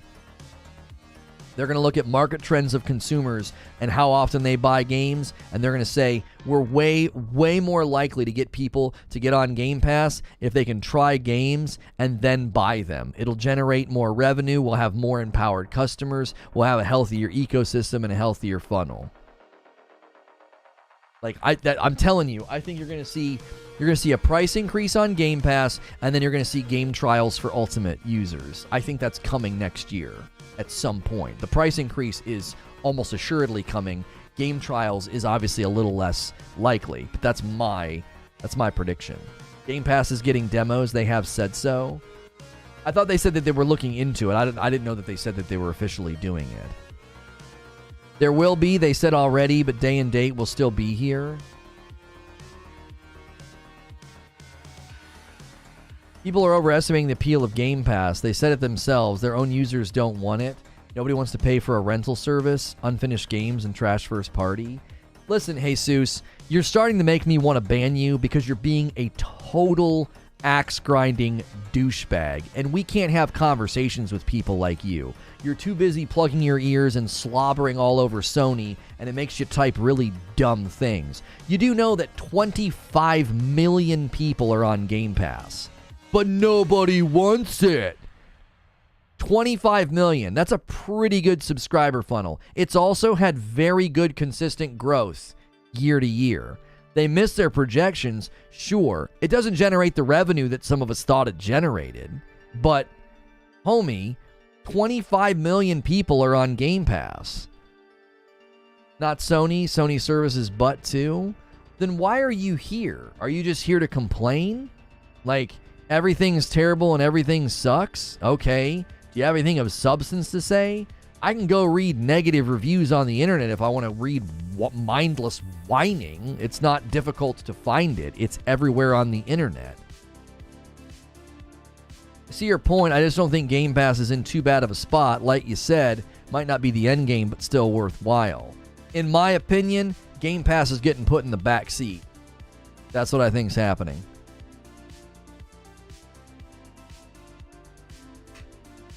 Yeah, we refer to it as the sickie because advertisers don't want to be on videos about that subject, so we don't talk about that subject, right? Coca-Cola and McDonald's are like, listen, we don't want to advertise on Crazy Town videos about that, and that's why we don't say the word. What's the sales pitch? Come to Xbox because we have great games such as, or come to Xbox because we have Game Pass. The service is the priority at the moment, in my opinion. I don't think so.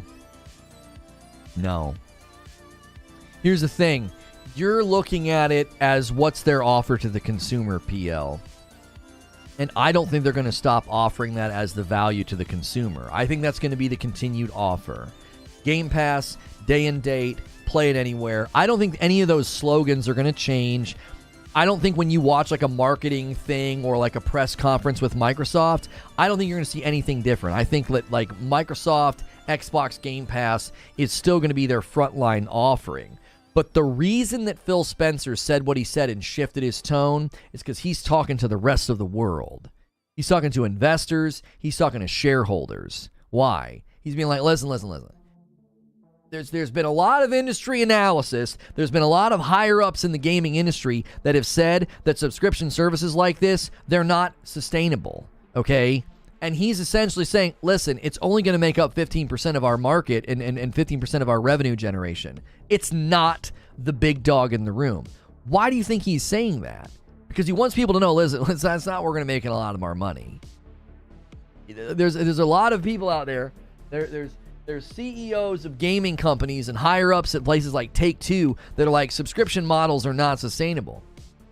And he's like, listen, it's profitable, making us money, but it's only 15% of what we're going to be generating. And the reason he's doing that is because he's letting people know, like, this is not it for us. This is not our end game. Yo, Tame Cyber with a VIP membership, thank you so much. Let's revisit the PS Plus sub numbers a year from now when Sony has dropped another 24 plus million consoles on the market. For real. If it only makes up 15%, how can they have 25 million subs? Because it doesn't generate a lot of money, homie. It only generates 15% because it's cheap. Also, consider something just in time. They let tons of people get on Game Pass for $1. So that would be another reason why it's not generating tons of revenue. They're two sides of the same coin, says Jesus. We should not let the industry head into that direction where everything is fed to us piece by piece in a service. Who's doing that, Jesus? You can't substantiate your position with actual evidence. No one's doing that. So when I subscribe to Game Pass right now or PS Plus, what's being given to me piece by piece? Substantiate your broad claim. Broad claims and platitudes make you sound real warrior-like, like an idealistic person and a warrior for gamers, but you're not saying anything of substance. What game company right now, Microsoft and Sony, with their subscription services, are giving things to me piecemeal, piece by piece? Explain that to me. Give me evidence in the market of what you're claiming.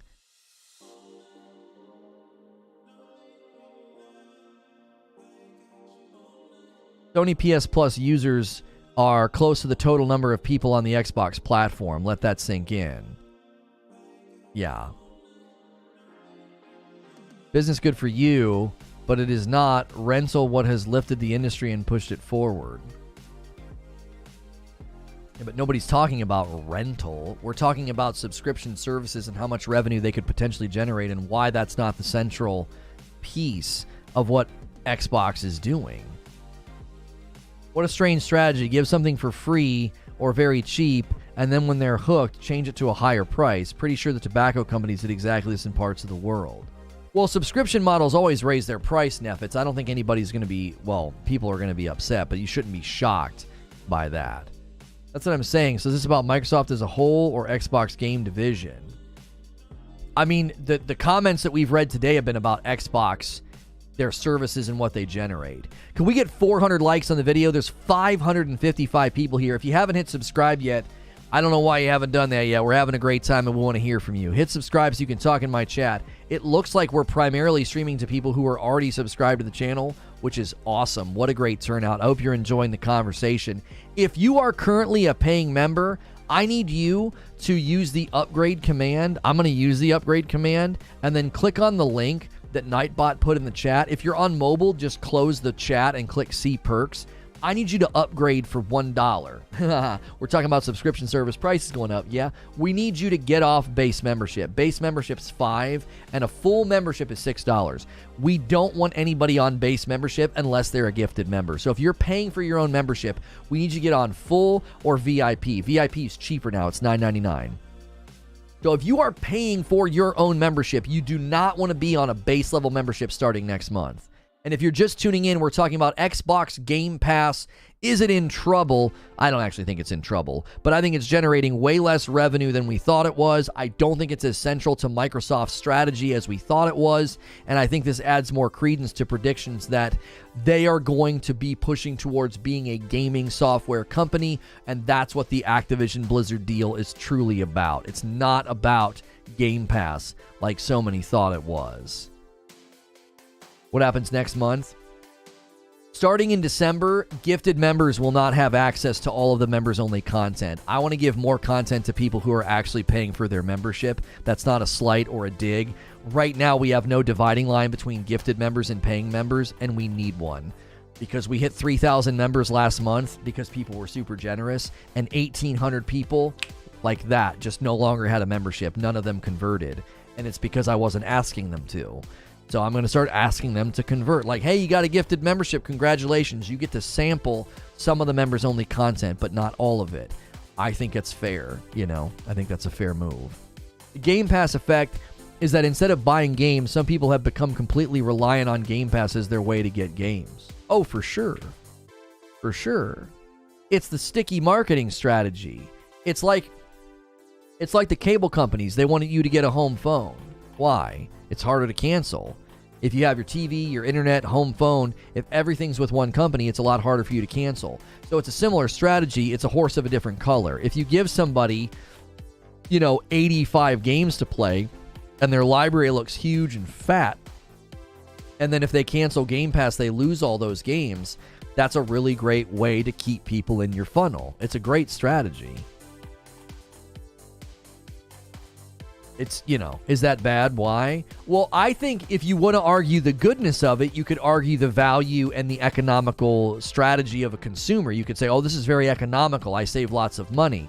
Now, if you want to argue the bad side of it, Turk or Mo, you guys are both asking the same question. The bad side of it would be you're not generating as much revenue as a consumer, which means you're not giving as much revenue to the developers, which means Microsoft needs to foot that bill. And eventually Microsoft is either not going to want to foot that bill, or they're going to have to start to either find ways to get more money from you, raise prices, or put less games on Game Pass so that you actually start to feel like you have to buy more games. Those are the bad sides of it. It's not sustainable. You can't keep throwing giant, amazing games at Game Pass. Eventually, you have to start making money off those titles. Now, one of the things they're probably planning on doing with the Microsoft Activision Blizzard deal, they're going to subsidize all of you people that don't buy games. They're literally going to subsidize your quote-unquote freeloading by selling the software to Sony and PC users. Well, not PC if PC Game Pass is available. They're literally going to subsidize your lack of purchase with another consumer base. That's what's coming. That's what they're going to be doing. As a consumer, I really don't care. If I don't like it, I move on. Just like any subservice. Turk, my prediction has been that the quality of the games on Game Pass will go down over the next 5 years. I don't believe it's a model that will lead to very good games. Now, third-party games that are everywhere will probably be great. Diablo 4 is a good example, right? But I'm telling you, I actually think it's a degradation of quality. I don't think Game Pass is going to lead to quality increases. Do you know what's going to lead to quality increases? It ain't Game Pass. Do you want to know how I know that? Because Phil Spencer just admitted it's only 15% of their revenue generation, which means it will have no impact on quality. They're just going to leave it sit there. You know what's going to increase quality? Owning property that's sold everywhere. That's going to increase quality. Game Pass is not going to increase quality of games. It'll have a degrading effect on games because it's going to be like dollar menu gaming.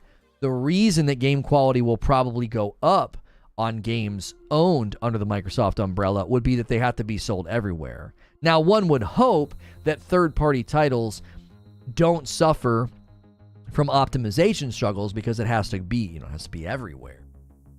Doubt that. Doubt what? What are you doubting? You got to establish what you're saying you doubt.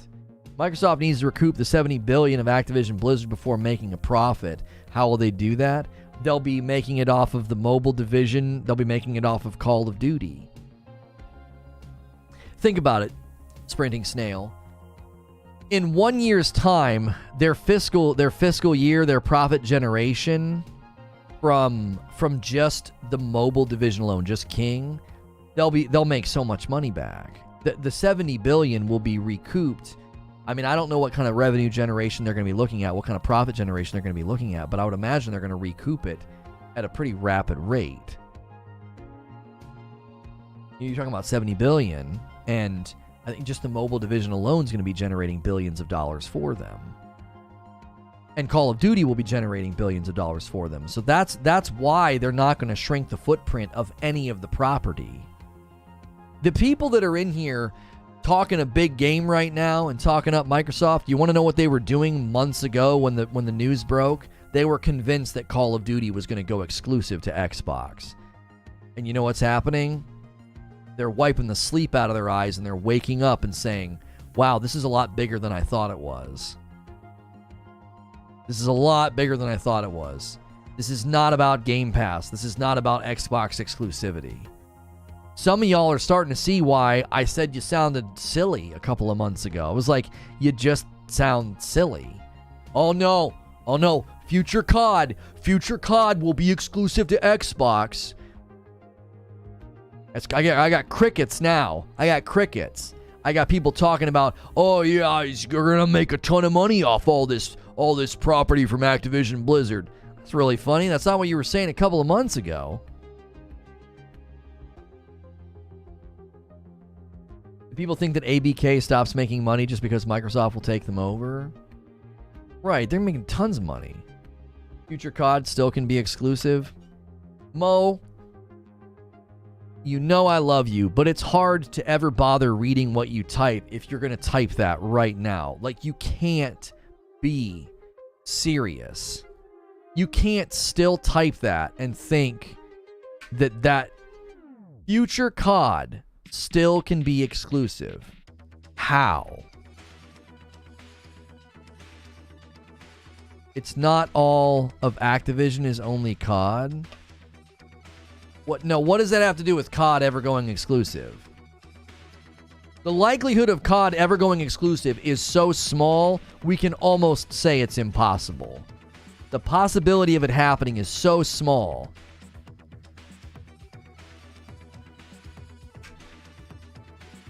As long as PS exists, I get it, but there's still a chance. You are literally doing the Jim Carrey Dumb and Dumber meme. You're literally doing that meme right now. So you're telling me there's a chance. Like, that's what you're doing. Bro, no. Like, it's so unlikely. The probability of it happening, like, I feel like I'm sitting on Star Trek. They did an episode just the other night, and Geordi came up with some theory about how his mom was still alive. And they asked Data if it was possible. And he was like, it is possible. However, he said, it's incredibly unlikely. It's like, so, and guess what? Geordi's mom was not on the planet. Spoiler alert. She wasn't on the planet. Data was correct. It was so unlikely and so improbable that, no, that's not what happened. Your mom's ship didn't get pulled through some subatomic funnel.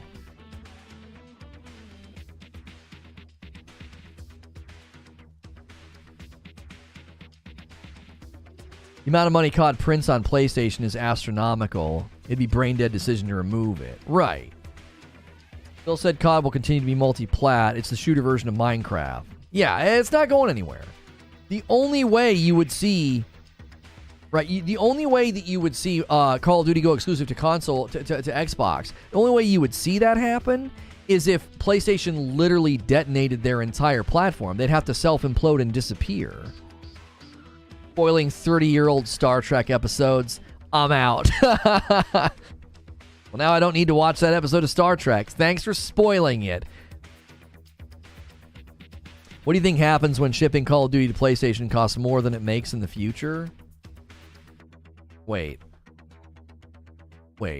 Amos, spell that out for me. How is shipping Call of Duty to PlayStation, how is it going to cost more than they make? I want you to spell that out for me. How does that happen? That question makes no sense, right? Right, Brett? What do you mean? Huh? So 48% of the people who buy Call of Duty buy it on PlayStation, and you're envisioning a world that becomes... it becomes so expensive to make Call of Duty for PlayStation that the 48% buying consumer base isn't enough for them to generate profit. Development time, many factors. Homie, I'm going to let you in on a little secret. If making your game is more expensive, it becomes so expensive that 48% of your consumers aren't enough to justify continuing to make it, then you're not talking about a game going exclusive. You're talking about a game going away. There's no freaking way. You're establishing a broken business model. If it was so expensive for me to buy coffee, let's say 48% of my coffee sales were dark roast. If it became that expensive for me to get the dark roast, that the 48% of my buying consumers weren't enough to justify continuing to buy the dark roast, I would shut it down. If the cost got that high. If the cost to make Call of Duty ever gets that high, there will be no more Call of Duty. It can be 80-20 Xbox ecosystem split versus PlayStation in the future. It's not impossible.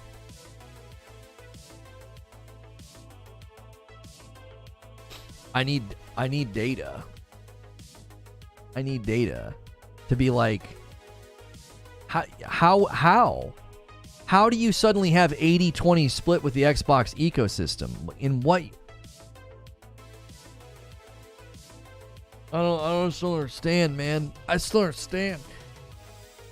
It doesn't make I can't make heads or tails why anybody would think that's even possible.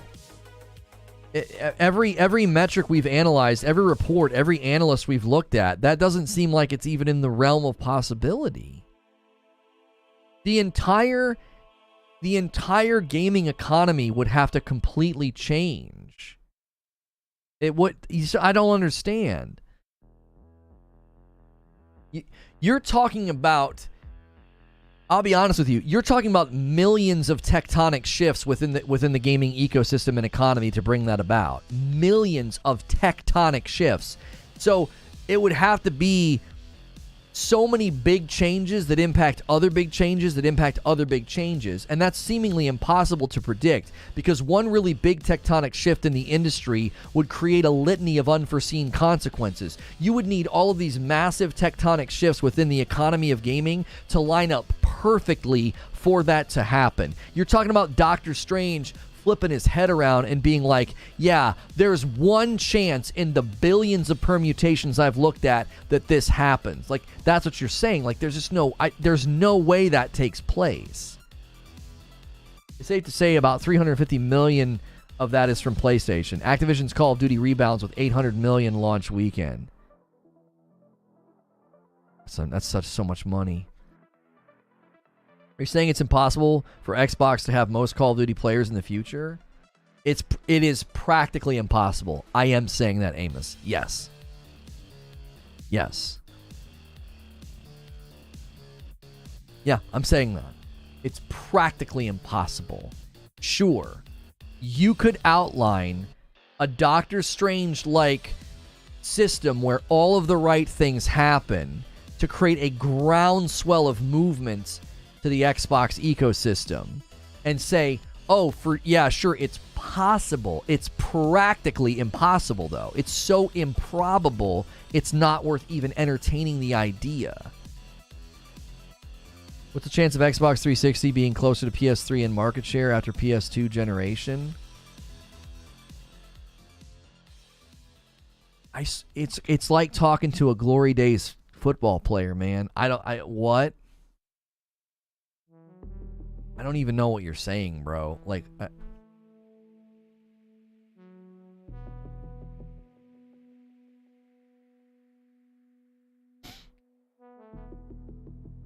the argument is contingent on Xbox staying hardware, and I just can't see that hardware in the 10 years future.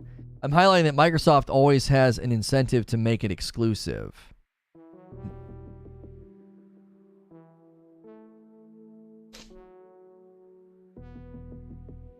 Okay, hang on. I'm trying to keep things from getting just explosive and me being unkind. You think that there's always an incentive to make it exclusive? Why? What are you talking about? By Xbox, I refer to the entire Microsoft gaming ecosystem. Yeah. Why would you buy something the size of Call of Duty? Why are you claiming that? What's their incentive to make the footprint of it smaller? Xbox doesn't refer to hardware anymore. I know. I'm tracking with you, Amos. I'm tracking with your logic on. Oh, but I'm pressing in on why would they ever do that? Why? Let's say that something happens over the course of the next 10 years, and I'll give you a real generous figure. Let's say that only 25% of the people who buy Call of Duty buy it on PlayStation. Why would there be an incentive to make it exclusive? That's still a ton of people. Do you see what I'm saying? Why do you think there's an ever-present incentive for Microsoft to make Call of Duty exclusive? What's your basis for that? That seems bonkers to me. Shrinking the footprint of your software that you paid for and bought is going to hurt your revenue and profit generation. How do you justify doing that?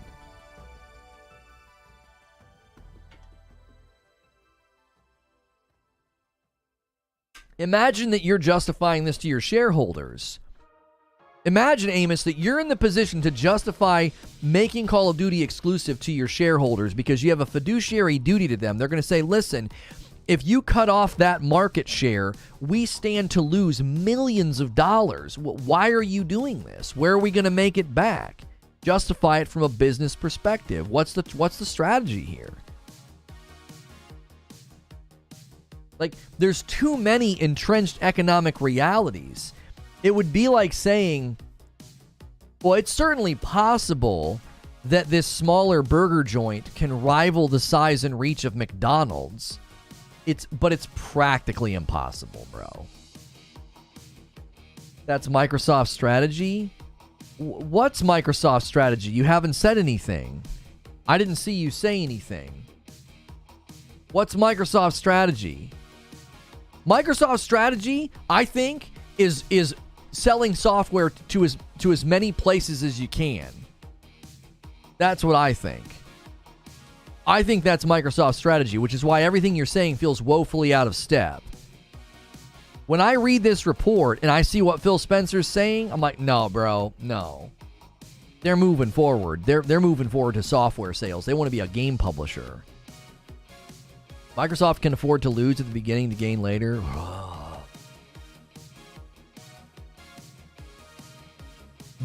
That's not an argument, bro. That's not an argument.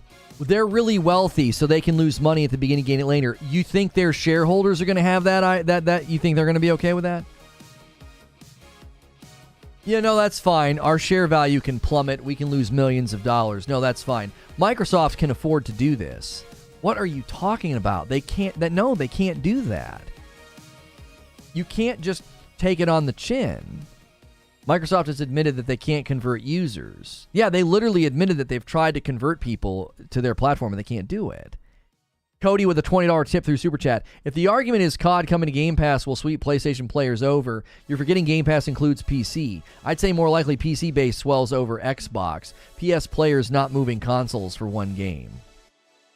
Not to mention they'd have to buy a new console and then buy the subscription. Like you're having to do two purchases instead of just buying the game. They can convert users. Ow. They've tried, and then they've been unable. This is what's happening, Amos. You are still in the stands cheering for a game that's over. You're like, they can still do it. They can convert users. They can make COD exclusive. And Microsoft's like, the game's over, bro. We're over here now. We're not doing that. No. We're playing a completely different game. Our game is that we can't beat Sony and Nintendo in a hardware land war. We can't beat them. We can't beat them with hardware distribution. We can't convert their users. So, I tell you what we do. We're going to buy up some of the biggest games in the dadgum world, and we're going to sell them on all those platforms. Sony's doing a great bang-up job of saturating the market with hardware. Let's own one of the most successful pieces of property that's sold on that ecosystem. Let's make money from the users that we can't convert. It's an amazing strategy. They can always convert users. In the 360 era, Xbox gained market share and PlayStation lost it. Like I said, I feel like I'm talking to a glory days quarterback. You are just... You're out of touch with what's happening, in my opinion. I don't feel like you're looking at the big picture. You literally think that they're going to do something that they said they're not doing. You're telling me right now they're going to do something and they can do something. They're telling you that they're not doing that. We can't convert the users. That's not our strategy. That's not it. Kubini Gaming with a $5 tip through Super Chat. Phil said, as long as there's PlayStation console, COD will be on it, and he wants it on the Switch also. That's exactly what I'm getting at, Kubini. They want to sell software, and they want to sell it everywhere. You're talking about an old strategy, old playbook. It's like you woke up from a coma, and you came to the business meeting, and you're using the old playbook. They're not using that playbook anymore. Because when they say they can't, they are lying. Okay, so now you've displayed that you're taking up an unfalsifiable position and it's not worth debating you. You are unworthy of debate. You have taken up an unfalsifiable position. Because when I point to evidence that they say we can't convert them, you're like, they're lying. Well, with respect, you're not worth talking to. Because as soon as you're faced with evidence that's contrary to your beliefs, you literally claim the company that you're defending is lying. No, yeah, that's false. That's false. They're lying. They can convert people. Why? Because I believe in it. Oh, okay. I mean, you can clap as much as you want, man. This ain't Peter Pan, and this ain't Neverland, bro. That you've been faced with facts against your claim, and your unfalsifiable position says, nope, they're lying. Microsoft's lying. Okay. So is anything they say trustworthy then? So why are you defending them? 21 months from Kat. Welcome back, Kat. Thank you for 21 months of membership. Like, when you take up a position and then evidence comes out and you're like, oh, they're lying, then why are you even talking about this? Because what's reliable from Microsoft? What are you basing your opinion on? If Phil Spencer and Microsoft and earnings calls and interviews and press briefings, if none of that's trustworthy, because when Microsoft says we can't convert those people to our platform, if they're lying when they say that, then none of it's trustworthy. So what's the point of even having the discussion? So it's impossible for Microsoft to make Call of Duty exclusive. Why? I've already explained why. Now you're doing the tactic of, I've lost the argument, so I'm going to wear him out by making him restate his case. It must be your first day here if you think you're going to wear me out. If they cannot make Call of Duty exclusive because they have said their business plan and strategy for it is to sell it on PlayStation as long as PlayStation exists. Prior to them saying that, Microsoft went on record saying it would not be profitable for them to do that. They have a fiduciary duty to their shareholders, and if they suddenly cut off that amount of revenue, they'd have to justify the loss. You're talking about billions of dollars. You're talking about, according to Microsoft, if they shrunk the footprint of Call of Duty, it would invalidate their purchase of Activision Blizzard. That's why they can't do it. That's them saying that. They said if they made Call of Duty exclusive, it would invalidate the purchase. That's why it's not possible, bro. Again, you're out there fighting the good fight for Microsoft, and they're like, "We're not. What are you doing? What are you doing? That's not what we're doing. That's not our strategy." That means the Activision Blizzard deal will go through without restrictions? I don't know. I'm not a regulator. The UK's finishing up, and then the EU's going to get their hands on them. Phil thinks it goes through middle of next year. He's confident it goes through. I think it goes through as long as they build enough confidence in the regulators that they won't restrict the market. Your channel's better than people with 500,000? Give me a couple years. I'll get up there. I appreciate that. Morning, Lono. The man with both hands on the wheel, while those on the left and the right are pulling as hard as they can to make the vehicle crash. Yeah, as far as the deal going through, I think it goes through as long as they can convince the regulators they won't restrict the market. Because that was the biggest concern. The biggest concern was Call of Duty. Like, are you going to, if you restrict that game, that's tectonic to the market itself. And they've said 10 times over that they're not going to do it.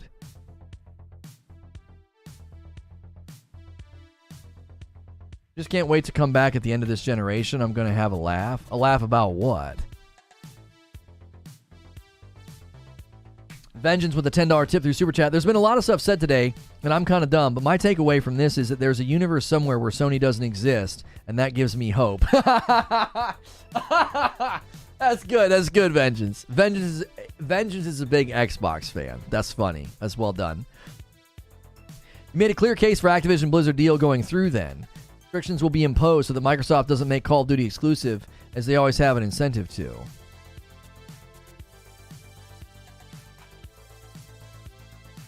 I know. Hang on. I'm going to reread this. Restrictions will be imposed so that Microsoft doesn't make Call of Duty exclusive, as they always have an incentive to. You've not established why they always have an incentive to. Microsoft has established they have an incentive to sell it everywhere. You're saying something that's contrary to facts, logic, and the very words from the company that you're defending. They don't always have an incentive to make it exclusive. They have said quite the opposite. They have a business reason. They have a profit reason to not do that. They've said the opposite of what you're saying. You've not substantiated why they always have an incentive to make it exclusive. What are you substantiating that claim with? What? You can't use their own words. You can't use their own strategy and their own commitments. So what the heck are you talking about? I'm going to need you to represent me properly. I'm a big anti-Sony fan. Listen, I know some of you guys are very, very much against award-winning games and, revenue generation and record profit sales and market saturation with consoles. I know that you don't like that, so I get it.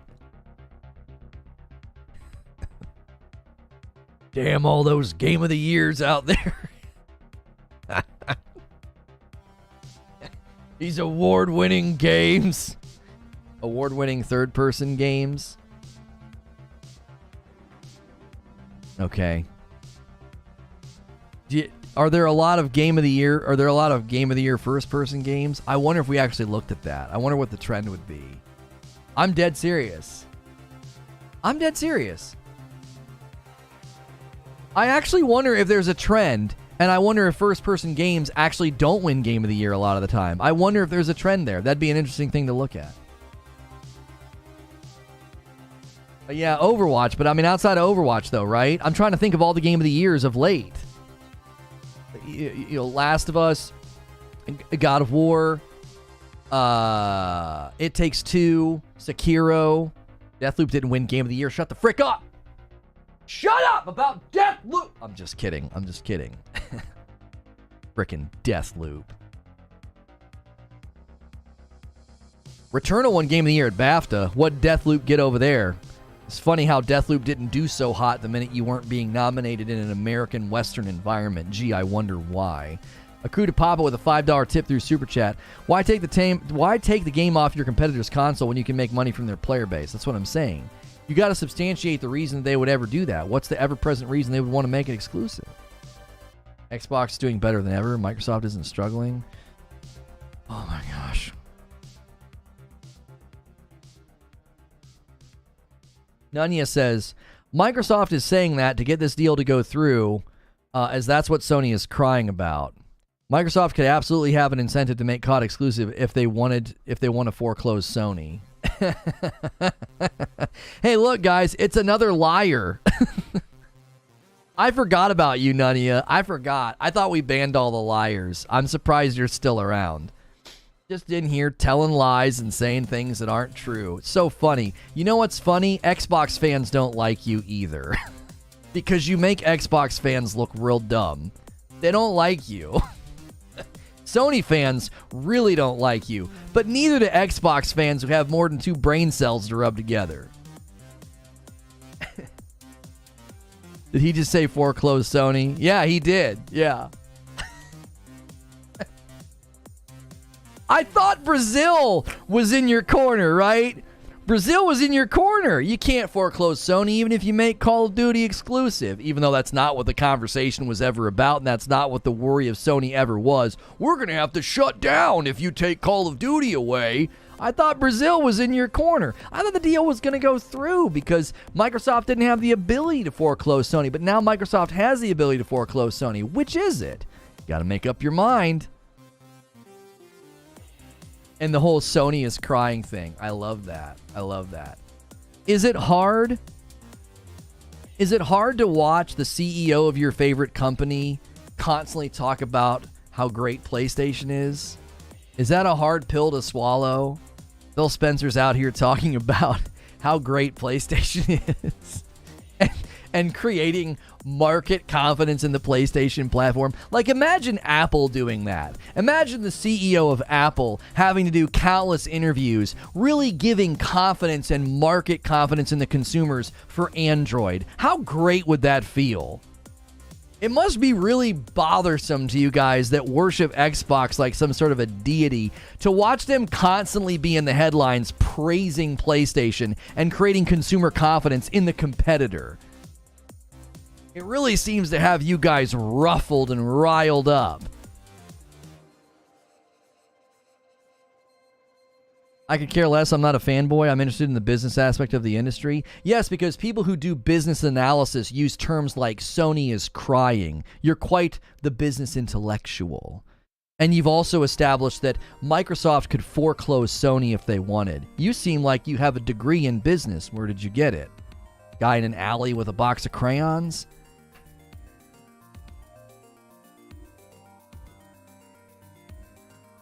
2016 was the last time an FPS got any love, even in the nomination, says Eugene. Yeah, Game of the Years don't favor first-person shooters that much. Lono, I was telling you... All right, hang on, Derek. Hang on. Come on, I'm beating somebody up. This is the part that I was talking about earlier. So many chuckleheads who just hate anything that isn't exactly what they want, while I sit here and say Game Pass ain't for me and feel happy for others. Right.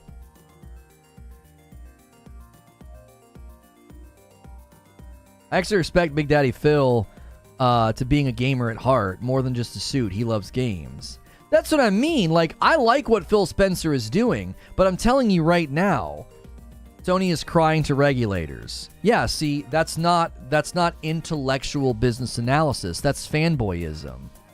Sony is doing what they're supposed to do. They were asked if they had concerns, and they responded. You understand that what Sony has done is a requirement of the actual investigation and the regulators' analysis of the situation. But again, you're not a fanboy, but you're going to call it crying. Yeah. My statement on foreclosure was in regards to the future. If they manage to flip enough PlayStation users to Xbox, making COD exclusive could be devastating. And it's hilarious in your incredibly intellectual and robust business analysis. You seem to have ignored where Microsoft said they can't convert PlayStation users, and they have a revenue motivation to continue to sell all of the Blizzard Activision titles on the PlayStation platform beyond Call of Duty. So you don't seem to be upgraded in your analysis of the situation. Have you read any of the articles? Your fanboyism just doesn't like me say Sony is crying. Even Jaffe said they're crying. Is he a fanboy?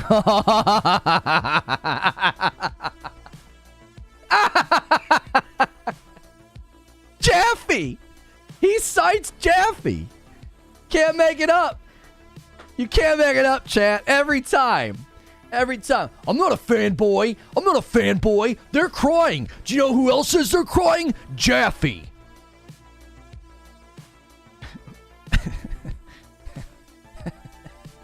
Talk about an own goal. Talk about a self-own. Just turn around and kick the ball in your own goal, bro. Jaffe. He turns around. Yeah. Scored a goal. No, you didn't. You kicked it in your own, bud. Where did Microsoft say they can't convert PS users? They converted a lot in the 360 generation. There it is, chat. There it is. Glory Days quarterback. There it is, guys. You go, they can convert PlayStation users. Do you remember the 360? Member Barry's Glory Day quarterback argumentation. Look at the market now and listen to what Microsoft is saying. You guys just sound silly. You're defending Microsoft in a way that isn't even substantiated by Microsoft's own claims and commentary. You just sound silly. You sound silly. Wait, the 360, bro. You remember that? Member berries? You remember?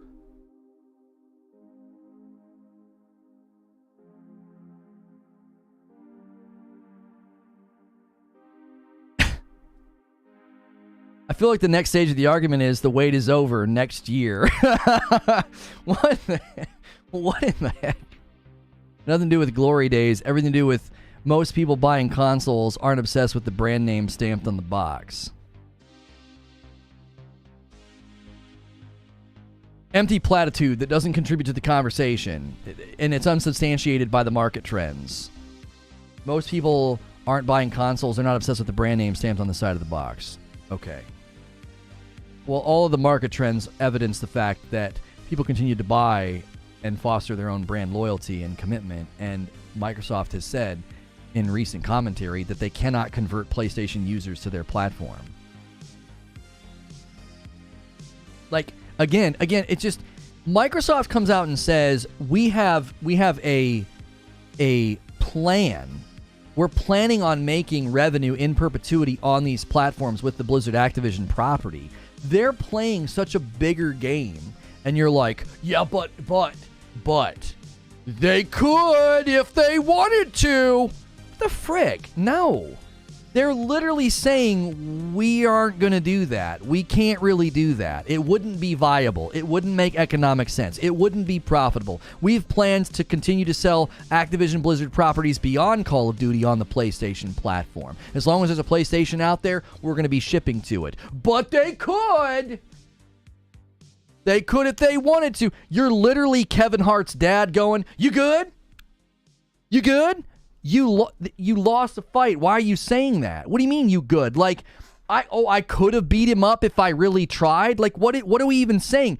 They're not going to do it, and they've given tons of reasons why they won't and why they can't. And you're like, yeah, but they could if they really wanted to me to. Yeah, they really could. Yo, Detective C's with an 8-month membership. Been saying for a while, Microsoft will profit off Sony users having to purchase Microsoft-owned studio games. It's smart business from a business degree owner. Like, that's what I'm saying. Like, what do you mean? Why would they do this? Their plan is so much bigger and better than going exclusive with anything. By the way, Detective Siege, you want to get off of base membership. Base membership starting in December is only intended for gifted memberships. I need everybody with a membership to jump up to full. It's $1 difference. It's a $6 membership instead of $5. I need all paying members to either be at a base or a VIP. Use the ! upgrade command to do that. Same Cyber with a $5 tip. That's like saying size doesn't matter how you use it. Sorry, I know it's inappropriate, but it made me laugh. Thank you. $5 tip from AOZ. I've been laughing all morning. Reforge is the best. Let's go full. It's way deeper than that. I just can't type so many words in a live chat. I don't understand how it's deeper than the fact that Microsoft has come out and said in 5 different ways there is not a universe where we make these games exclusive. And you're like, but they could if they wanted to. Direct me where I see this quote of Microsoft saying they can't convert PS users. Homie, I've been covering this so much. What article was that, Eugene? There was an article in the initial stages where they were basically defending their lack of market share, and they talked about how they haven't been able to convert Sony users. It was in one of those articles where they were basically saying, we're not a threat to the market. The fact, it was it the Brazilian filings? Regardless of that one point, everything else everything else that Microsoft has said points to the fact that this is what we're doing, this is the plan, and you're like, but they could if they wanted to. You're like the little yippy-mouthy dog being like, well, my dad could beat you up if he really wanted to, and he's walking away. It's like they're walking away from this exclusivity, like console moving fight, and you're still over there saying, yeah, but if they really wanted to, they could. You're going off what they said to the regulators to get ABK? Oh, do you see, chat? He landed the plane. Unfalsifiable position. So Microsoft's lying if it doesn't line up with your prediction. Interacting with you is entertaining, but it's fundamentally a waste of time because you will literally hold your position with like a vice-like white-knuckled grip all the way to the death. It doesn't matter what Microsoft has said. They're lying to get the deal to go through. It's entertaining to knock you around the room for a few minutes, but you literally just did what the last guy did.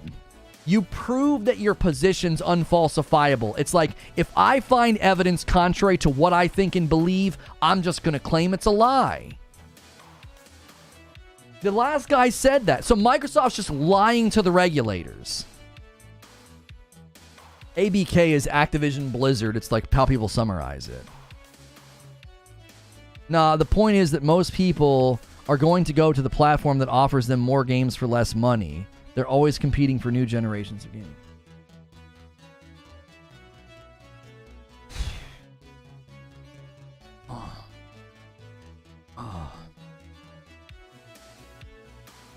Yeah, Activision Blizzard King. Yeah. Sorry, I forgot to say King. ABK, Activision Blizzard King. It's a big purchase. It's like their stock ticker. Yeah. A $10 tip from Risic. I'm strictly PlayStation. There's not enough original games on the Xbox to convert me to the system, and I like COD, but it's not enough to make me switch.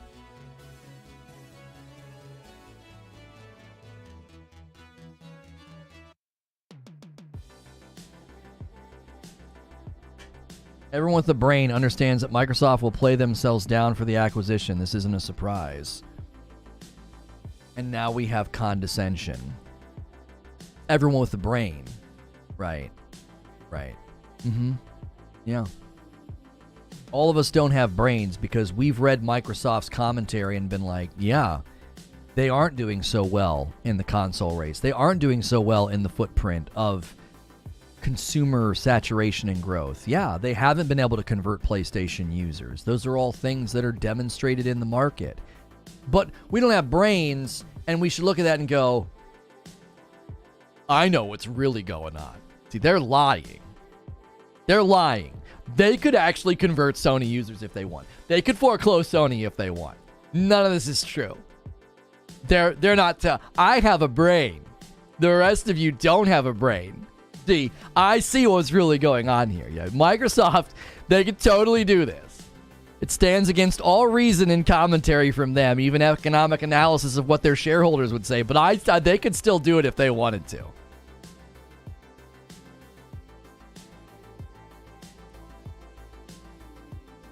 There are some PlayStation users that'll never convert, just as there are Xbox users that Sony will never convert.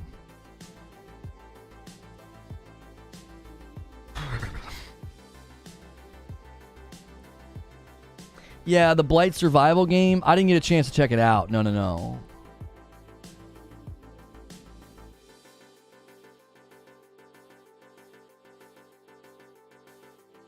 I have both. I think Xbox multiplayer features, in my opinion, are far superior to PlayStation in terms of inviting people to party chat. The entire operating system on Microsoft is 1,000 times better than Sony's operating system. Sony's operating system feels outdated and clunky, and it feels like they've refused to change it. They've just made an old, clunky, poorly designed system look a little nicer. Xbox's entire operating system, party system, all of it's far superior. Devil's advocate, if Xbox had Sony-level games that were exclusive, do you think they would convert? I don't think they would convert, but they would probably get people to buy their console on the basis of those games. Like, do you understand what I'm saying? I don't think you're going to move the needle enough ever. It's too difficult. Like, Microsoft is literally saying, we are done fighting this fight. And you've got guys in my chat that are like, they could if they wanted to. They totally could. They could totally make COD exclusive, and they could totally start to sell more Xboxes, because you remember the 360? They could totally do it if they wanted to. And Microsoft's like, no, we're not doing that. We are going to start selling software. Like, these games are software. We're done fighting this fight. We're never going to close the gap on console saturation. We've got a bigger, longer form plan. It's a 900 IQ play. We're done doing this. So the people that are like, oh, but they could if they wanted to. No. That's not even on the table.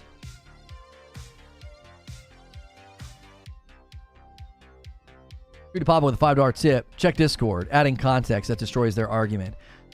Aku to Papa says, maybe context and not backing up that guy in chat. But during the Xbox 360 days, Microsoft did gain a lot of people. That's because there was a major lack of trust in the PlayStation 3 at the beginning. That changed with the Xbox One, where the perception switched, and Microsoft hasn't switched it back and really doesn't have to with their current business plan.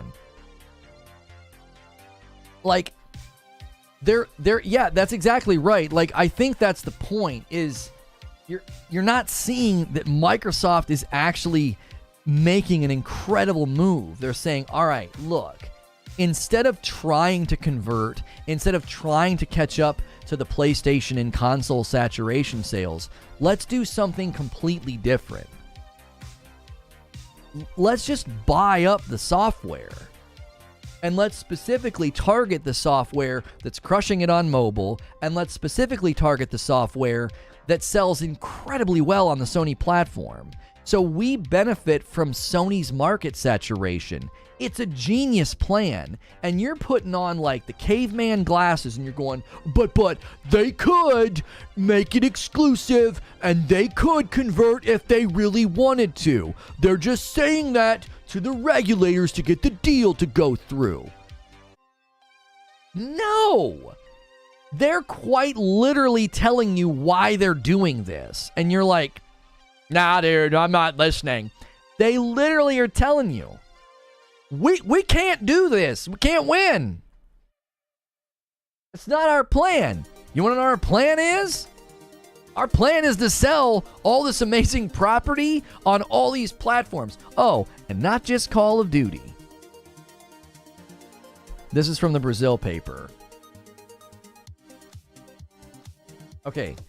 The fact that rival consoles enjoy broad brand loyalty. Rival consoles have built a strong reputation and enjoy a high degree of player loyalty as demonstrated by best SEO research companies. It is unlikely that a significant number of current users of PlayStation and Nintendo consoles migrate to Xbox as a result of hypothetical strategy of exclusivity in relation to Activision Games Blizzard.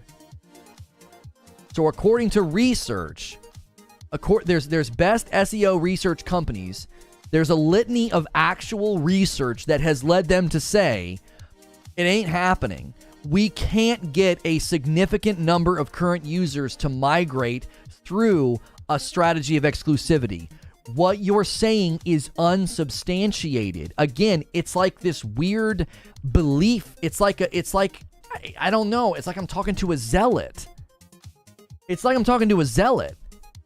No, that's not true. That's not true. So all those SEO company research, all that data, it's not true. No, it isn't true. They could convert them if they wanted to. They could do it if they went exclusive. Research and data says otherwise. Eugene says, stop rewriting history. The 360 days, Microsoft had a year head start, was $100 more, and had a third failure rate that led to people buying more consoles than normal, and they still lost the sales battle. Yeah, long-term, 360 actually did lose that, the quantity battle. That's the other thing of pointing to the 360 era. You're pointing to the 360 era. The reality is that Activision's strategy of retaining games Blizzard, not distributing them at rival console stores, would simply not be profitable for Microsoft. Yeah, so Microsoft says in two different ways. According to third-party SEO research companies, we would not get people to migrate with exclusivity. Second point. Oh, also, exclusivity wouldn't be profitable. And yet, you are still insisting they could if they wanted to. Don't you see why I was shooting people down so strongly? I was like, it's not possible. They're not going to do it. This is not rooted in fanboyism. It's not rooted in anti-Microsoft diatribes. It's rooted in facts. It's rooted in what Microsoft has said. And it's rooted in a bigger vision for Microsoft's strategy that actually sees how intelligent and how profitable this deal will be for them. Like, my argument is actually pro-Microsoft. They're going to do amazing with this strategy. I have a bigger and maybe even a more respectful view of their strategy. You're thinking like an old-school console tribalist. Like, you're outdated. You're outdated. That's not the plan anymore. It was the market leader for the most part of that gen. To make the money side more obvious, say you have 600,000 COD players on Sony. You might get 50 to maybe 100,000 to Switch. So you just lost 35 million to 38 million in sales. Right, that's why you could never substantiate it. You'd have to move so many people. You wouldn't be able to move enough to justify the losses. Satya was just joking when he just told Sony, let us compete. No, it's rooted in your interpretation of what they've said. Microsoft knows that hardware is not the future. My interpretation of what they've said, I'm not interpreting anything. I read it at face value. They have literally said, demonstrated by best SEO research companies, it's unlikely that a significant number of PlayStation and Nintendo users would convert or migrate underneath a hypothetical strategy of exclusivity. They have also said it wouldn't be profitable. These are just factual statements. I'm not interpreting anything. You're interpreting everything as either, oh, they're just saying that to get the deal to go through. Like I said, you're just a liar. As soon as you came in, I started reading what you said. I was like, yeah, that's one of the liars that I thought we ran out of here. You don't say things that are truthful. You're a dishonest person. I don't like interacting with people like you. You're dishonest. You don't argue in good faith. You reinterpret comments to fit your narrative, and then when you're faced with just blanket statements from the company, you're either going to tell me they're lying and just saying it to get the deal to go through, or now you're accusing me of interpreting the comments in a certain way.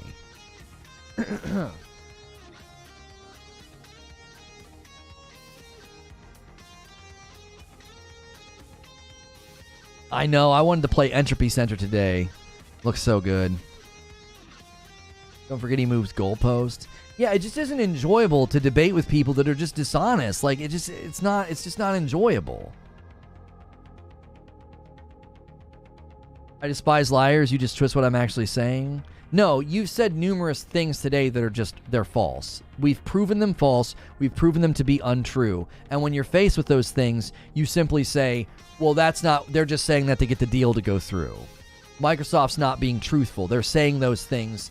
And then I point out from the Brazil article, you said, oh no, they never said that. They never said they couldn't convert PlayStation users. And I point to the evidence. It's actually third-party research that pointed to that conclusion, and you just ignore it. ARXR, thanks for 7 months of membership. ARXR, you're on a base membership. You need to use the upgrade command and get on a full membership. It's $1 more. We don't want anybody on base membership going into December. That's designed for gifted members only. Name one. Homie, virtually everything you said is false. You haven't said a true thing yet today.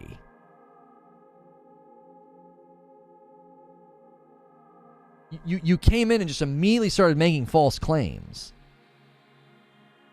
Also, to make the point, I'm very pro Microsoft. I own both consoles, and I want both to keep competing as it improves the market. Reliving the glory days where they've rewritten history to make them glory days. You twisted what I meant by foreclosed Sony. I was speaking in regards to the future. If they could flip enough would-be PlayStation owners, everything anyone is saying is opinion, including you. No. Market analysis and research and projections are not opinion. It's informed trajectory predictions. It's not opinion. Like, you don't know the difference between opinion and informed projection or informed speculation. So, I would love to see you sit down at an earnings call meeting or a boardroom meeting when they say, all of our market analysis and the SEO research that we've done with these companies, this is what we're projecting. We're projecting that an exclusivity deal would not convert users to our ecosystem. Well, that's just your opinion, Dave. No, it's not.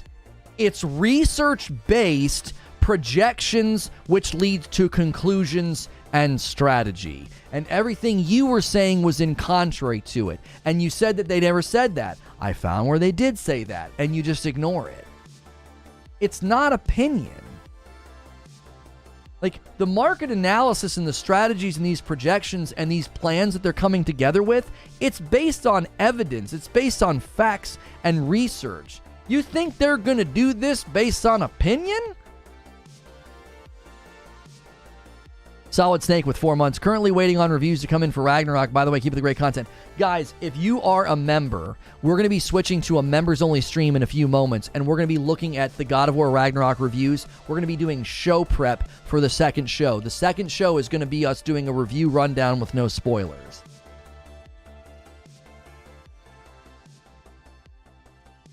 Depends on what you meant by converting PS users. You meant current users or future would-be users. And some current users are absolutely convertible. I can show you thousands who have switched. Oh. The goalposts moving and the retreating and the backpedaling every time. Every time. Little dash of dishonesty, little dash of cowardice, and here we sit. 25 minutes wasted. Solid Snake, thank you for upgrading to a full membership.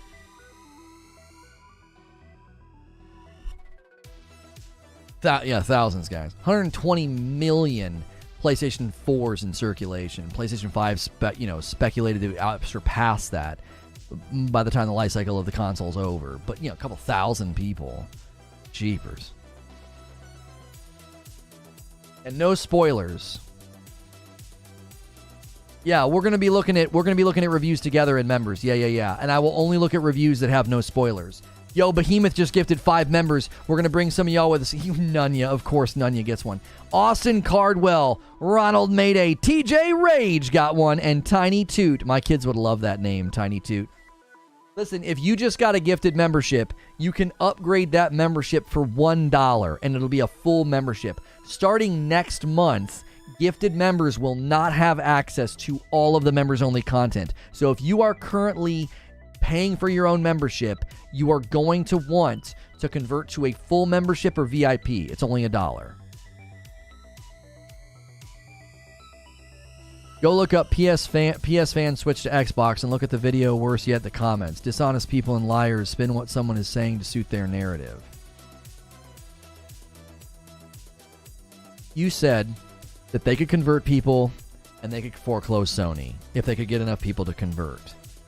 You're speaking in a fantasy land, and what you're saying is not substantiated by anything Microsoft has said.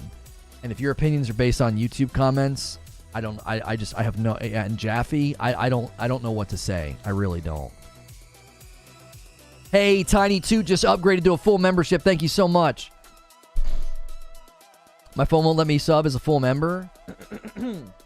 RT Mate, if you close chat, can you click on See Perks and upgrade? There we go. Imori just upgraded to full membership. Get those upgrades in, guys. Base membership is designed for it'll be like a trial membership going forward. We're not calling it a trial membership yet, but probably in December, I'm going to rename that membership tier to Reforge Trial Member because they're only going to get to see some of the members-only content. What would Microsoft ever want to foreclose Sony? Imagine listening to the literal trillion-dollar company making financial statement and then responding with, nah, that's just your opinion. Yeah, hang on. Somebody said, Top G said, Reforge, my comments why Xbox buying their way into the gaming. Sony worked hard for the last 20 years to get where they're at. I'm not sure what you said, Top G. Why is it okay for Xbox to buy their way into the game? Sony worked hard for the past 20 years to get where they're at. I mean, bro, you can act like Sony's not out here purchasing companies and investing in stuff to grow and get where they are. Come on, bro. Take your Sony glasses off. Sony worked hard to get where they are. Sony did a lot of the same stuff, bro. What are you talking about? Sony bought up companies. Sony bought up market share. Like they're not that different. They're not that different, brother.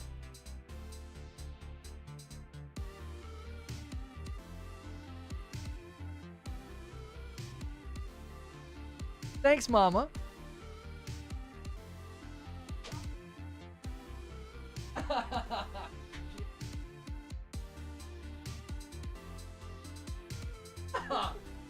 I have to go back and sit down. All that?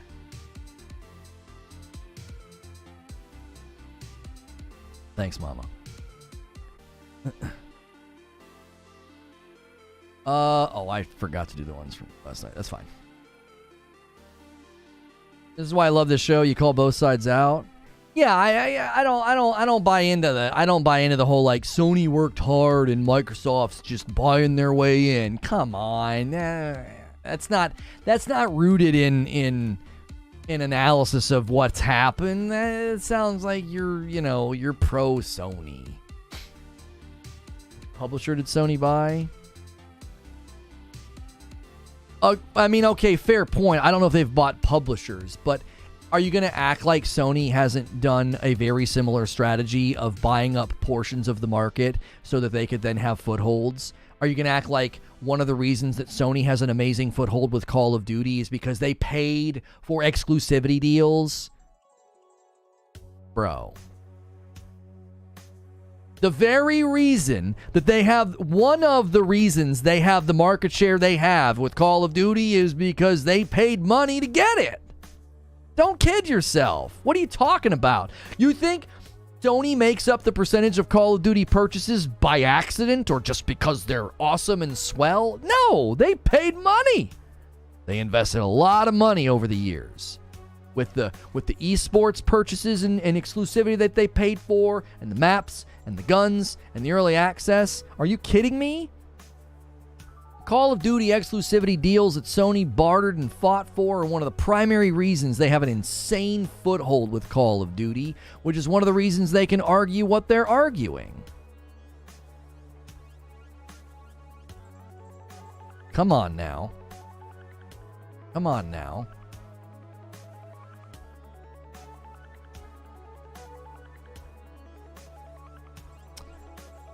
Hang on a minute. We are going to be heading to members only. Keep in mind, again, if you're not a member, now's a great time to become a member because I do free live streaming with virtually no advertisements during the streams, and we live off of memberships. And I want you to feel like you're missing out a little bit. Like, oh, hey, We'll be back in a little bit to do the God of War Ragnarok review stream. We will. But I want you to feel like, oh man, I don't get to keep watching. Yep, that's right. You can watch the next stream, no problem. But I need people to start to buy into the vision of value that we offer here. The fact that you get so much free content with no ads during it. Members time. Spoiler-free Ragnarok review research. So we're going to research and look at all these reviews, spoiler-free, so that way we can do show prep for the next show. All right. I'm going to put a link in chat. Thank you so much, Behemoth, by the way, for gifting members at the tail end of the show. That's not what I meant to do. There you go. That link is where we are headed. If you don't want to deal with the redirect, click that link so you can head to the next stream. It's a members only stream.